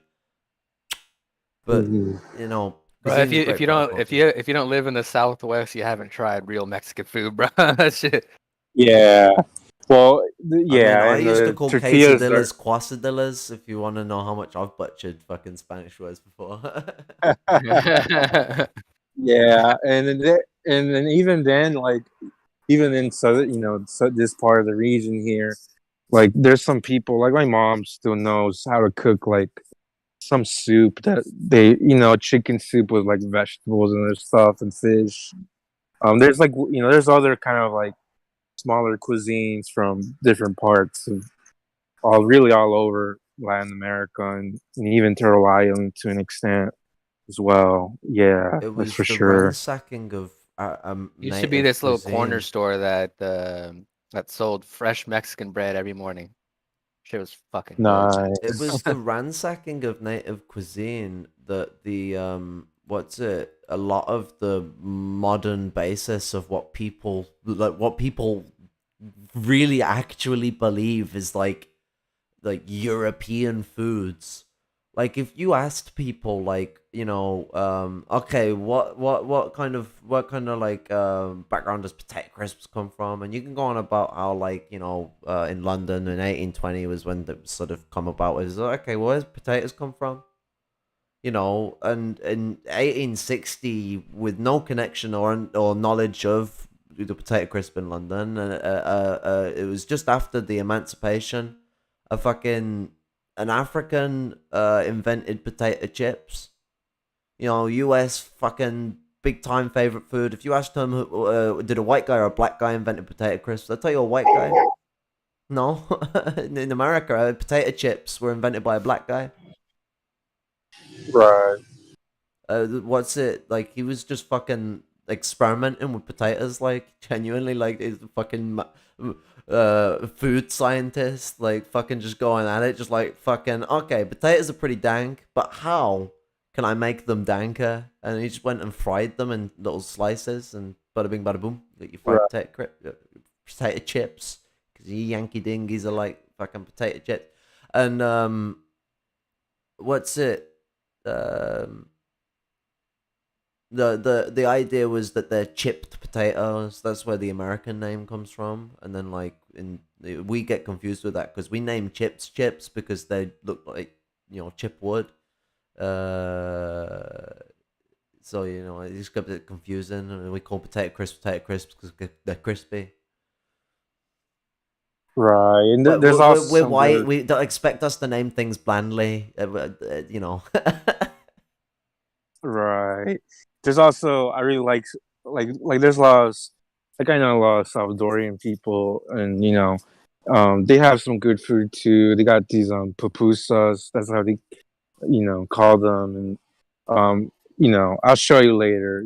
Google, or I could look up the Google image, but they're pretty good. And I've also eaten one time some Guatemalan dishes from some of my ex coworkers that were from there.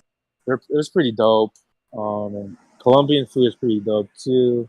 They got this kind of like banana. They have this kind of like weird banana dipped in something, but believe it or not, it tastes good. Probably not healthy though. But I mean, Do you I like gotta look. do you like nopales at all or what? I always thought their shit was good as hell. Some people don't like it though. I did eat it a bit when I was more younger, for sure.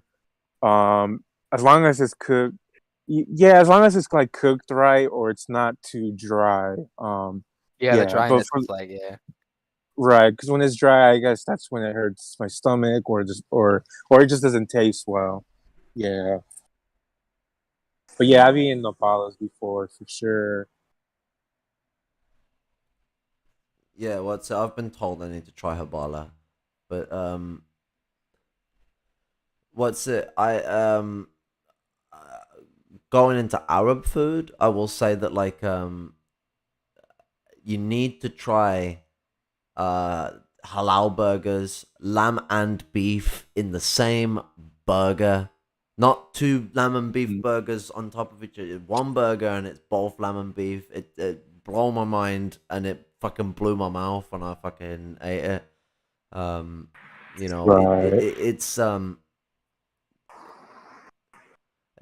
It's the best food this side of the Mississippi.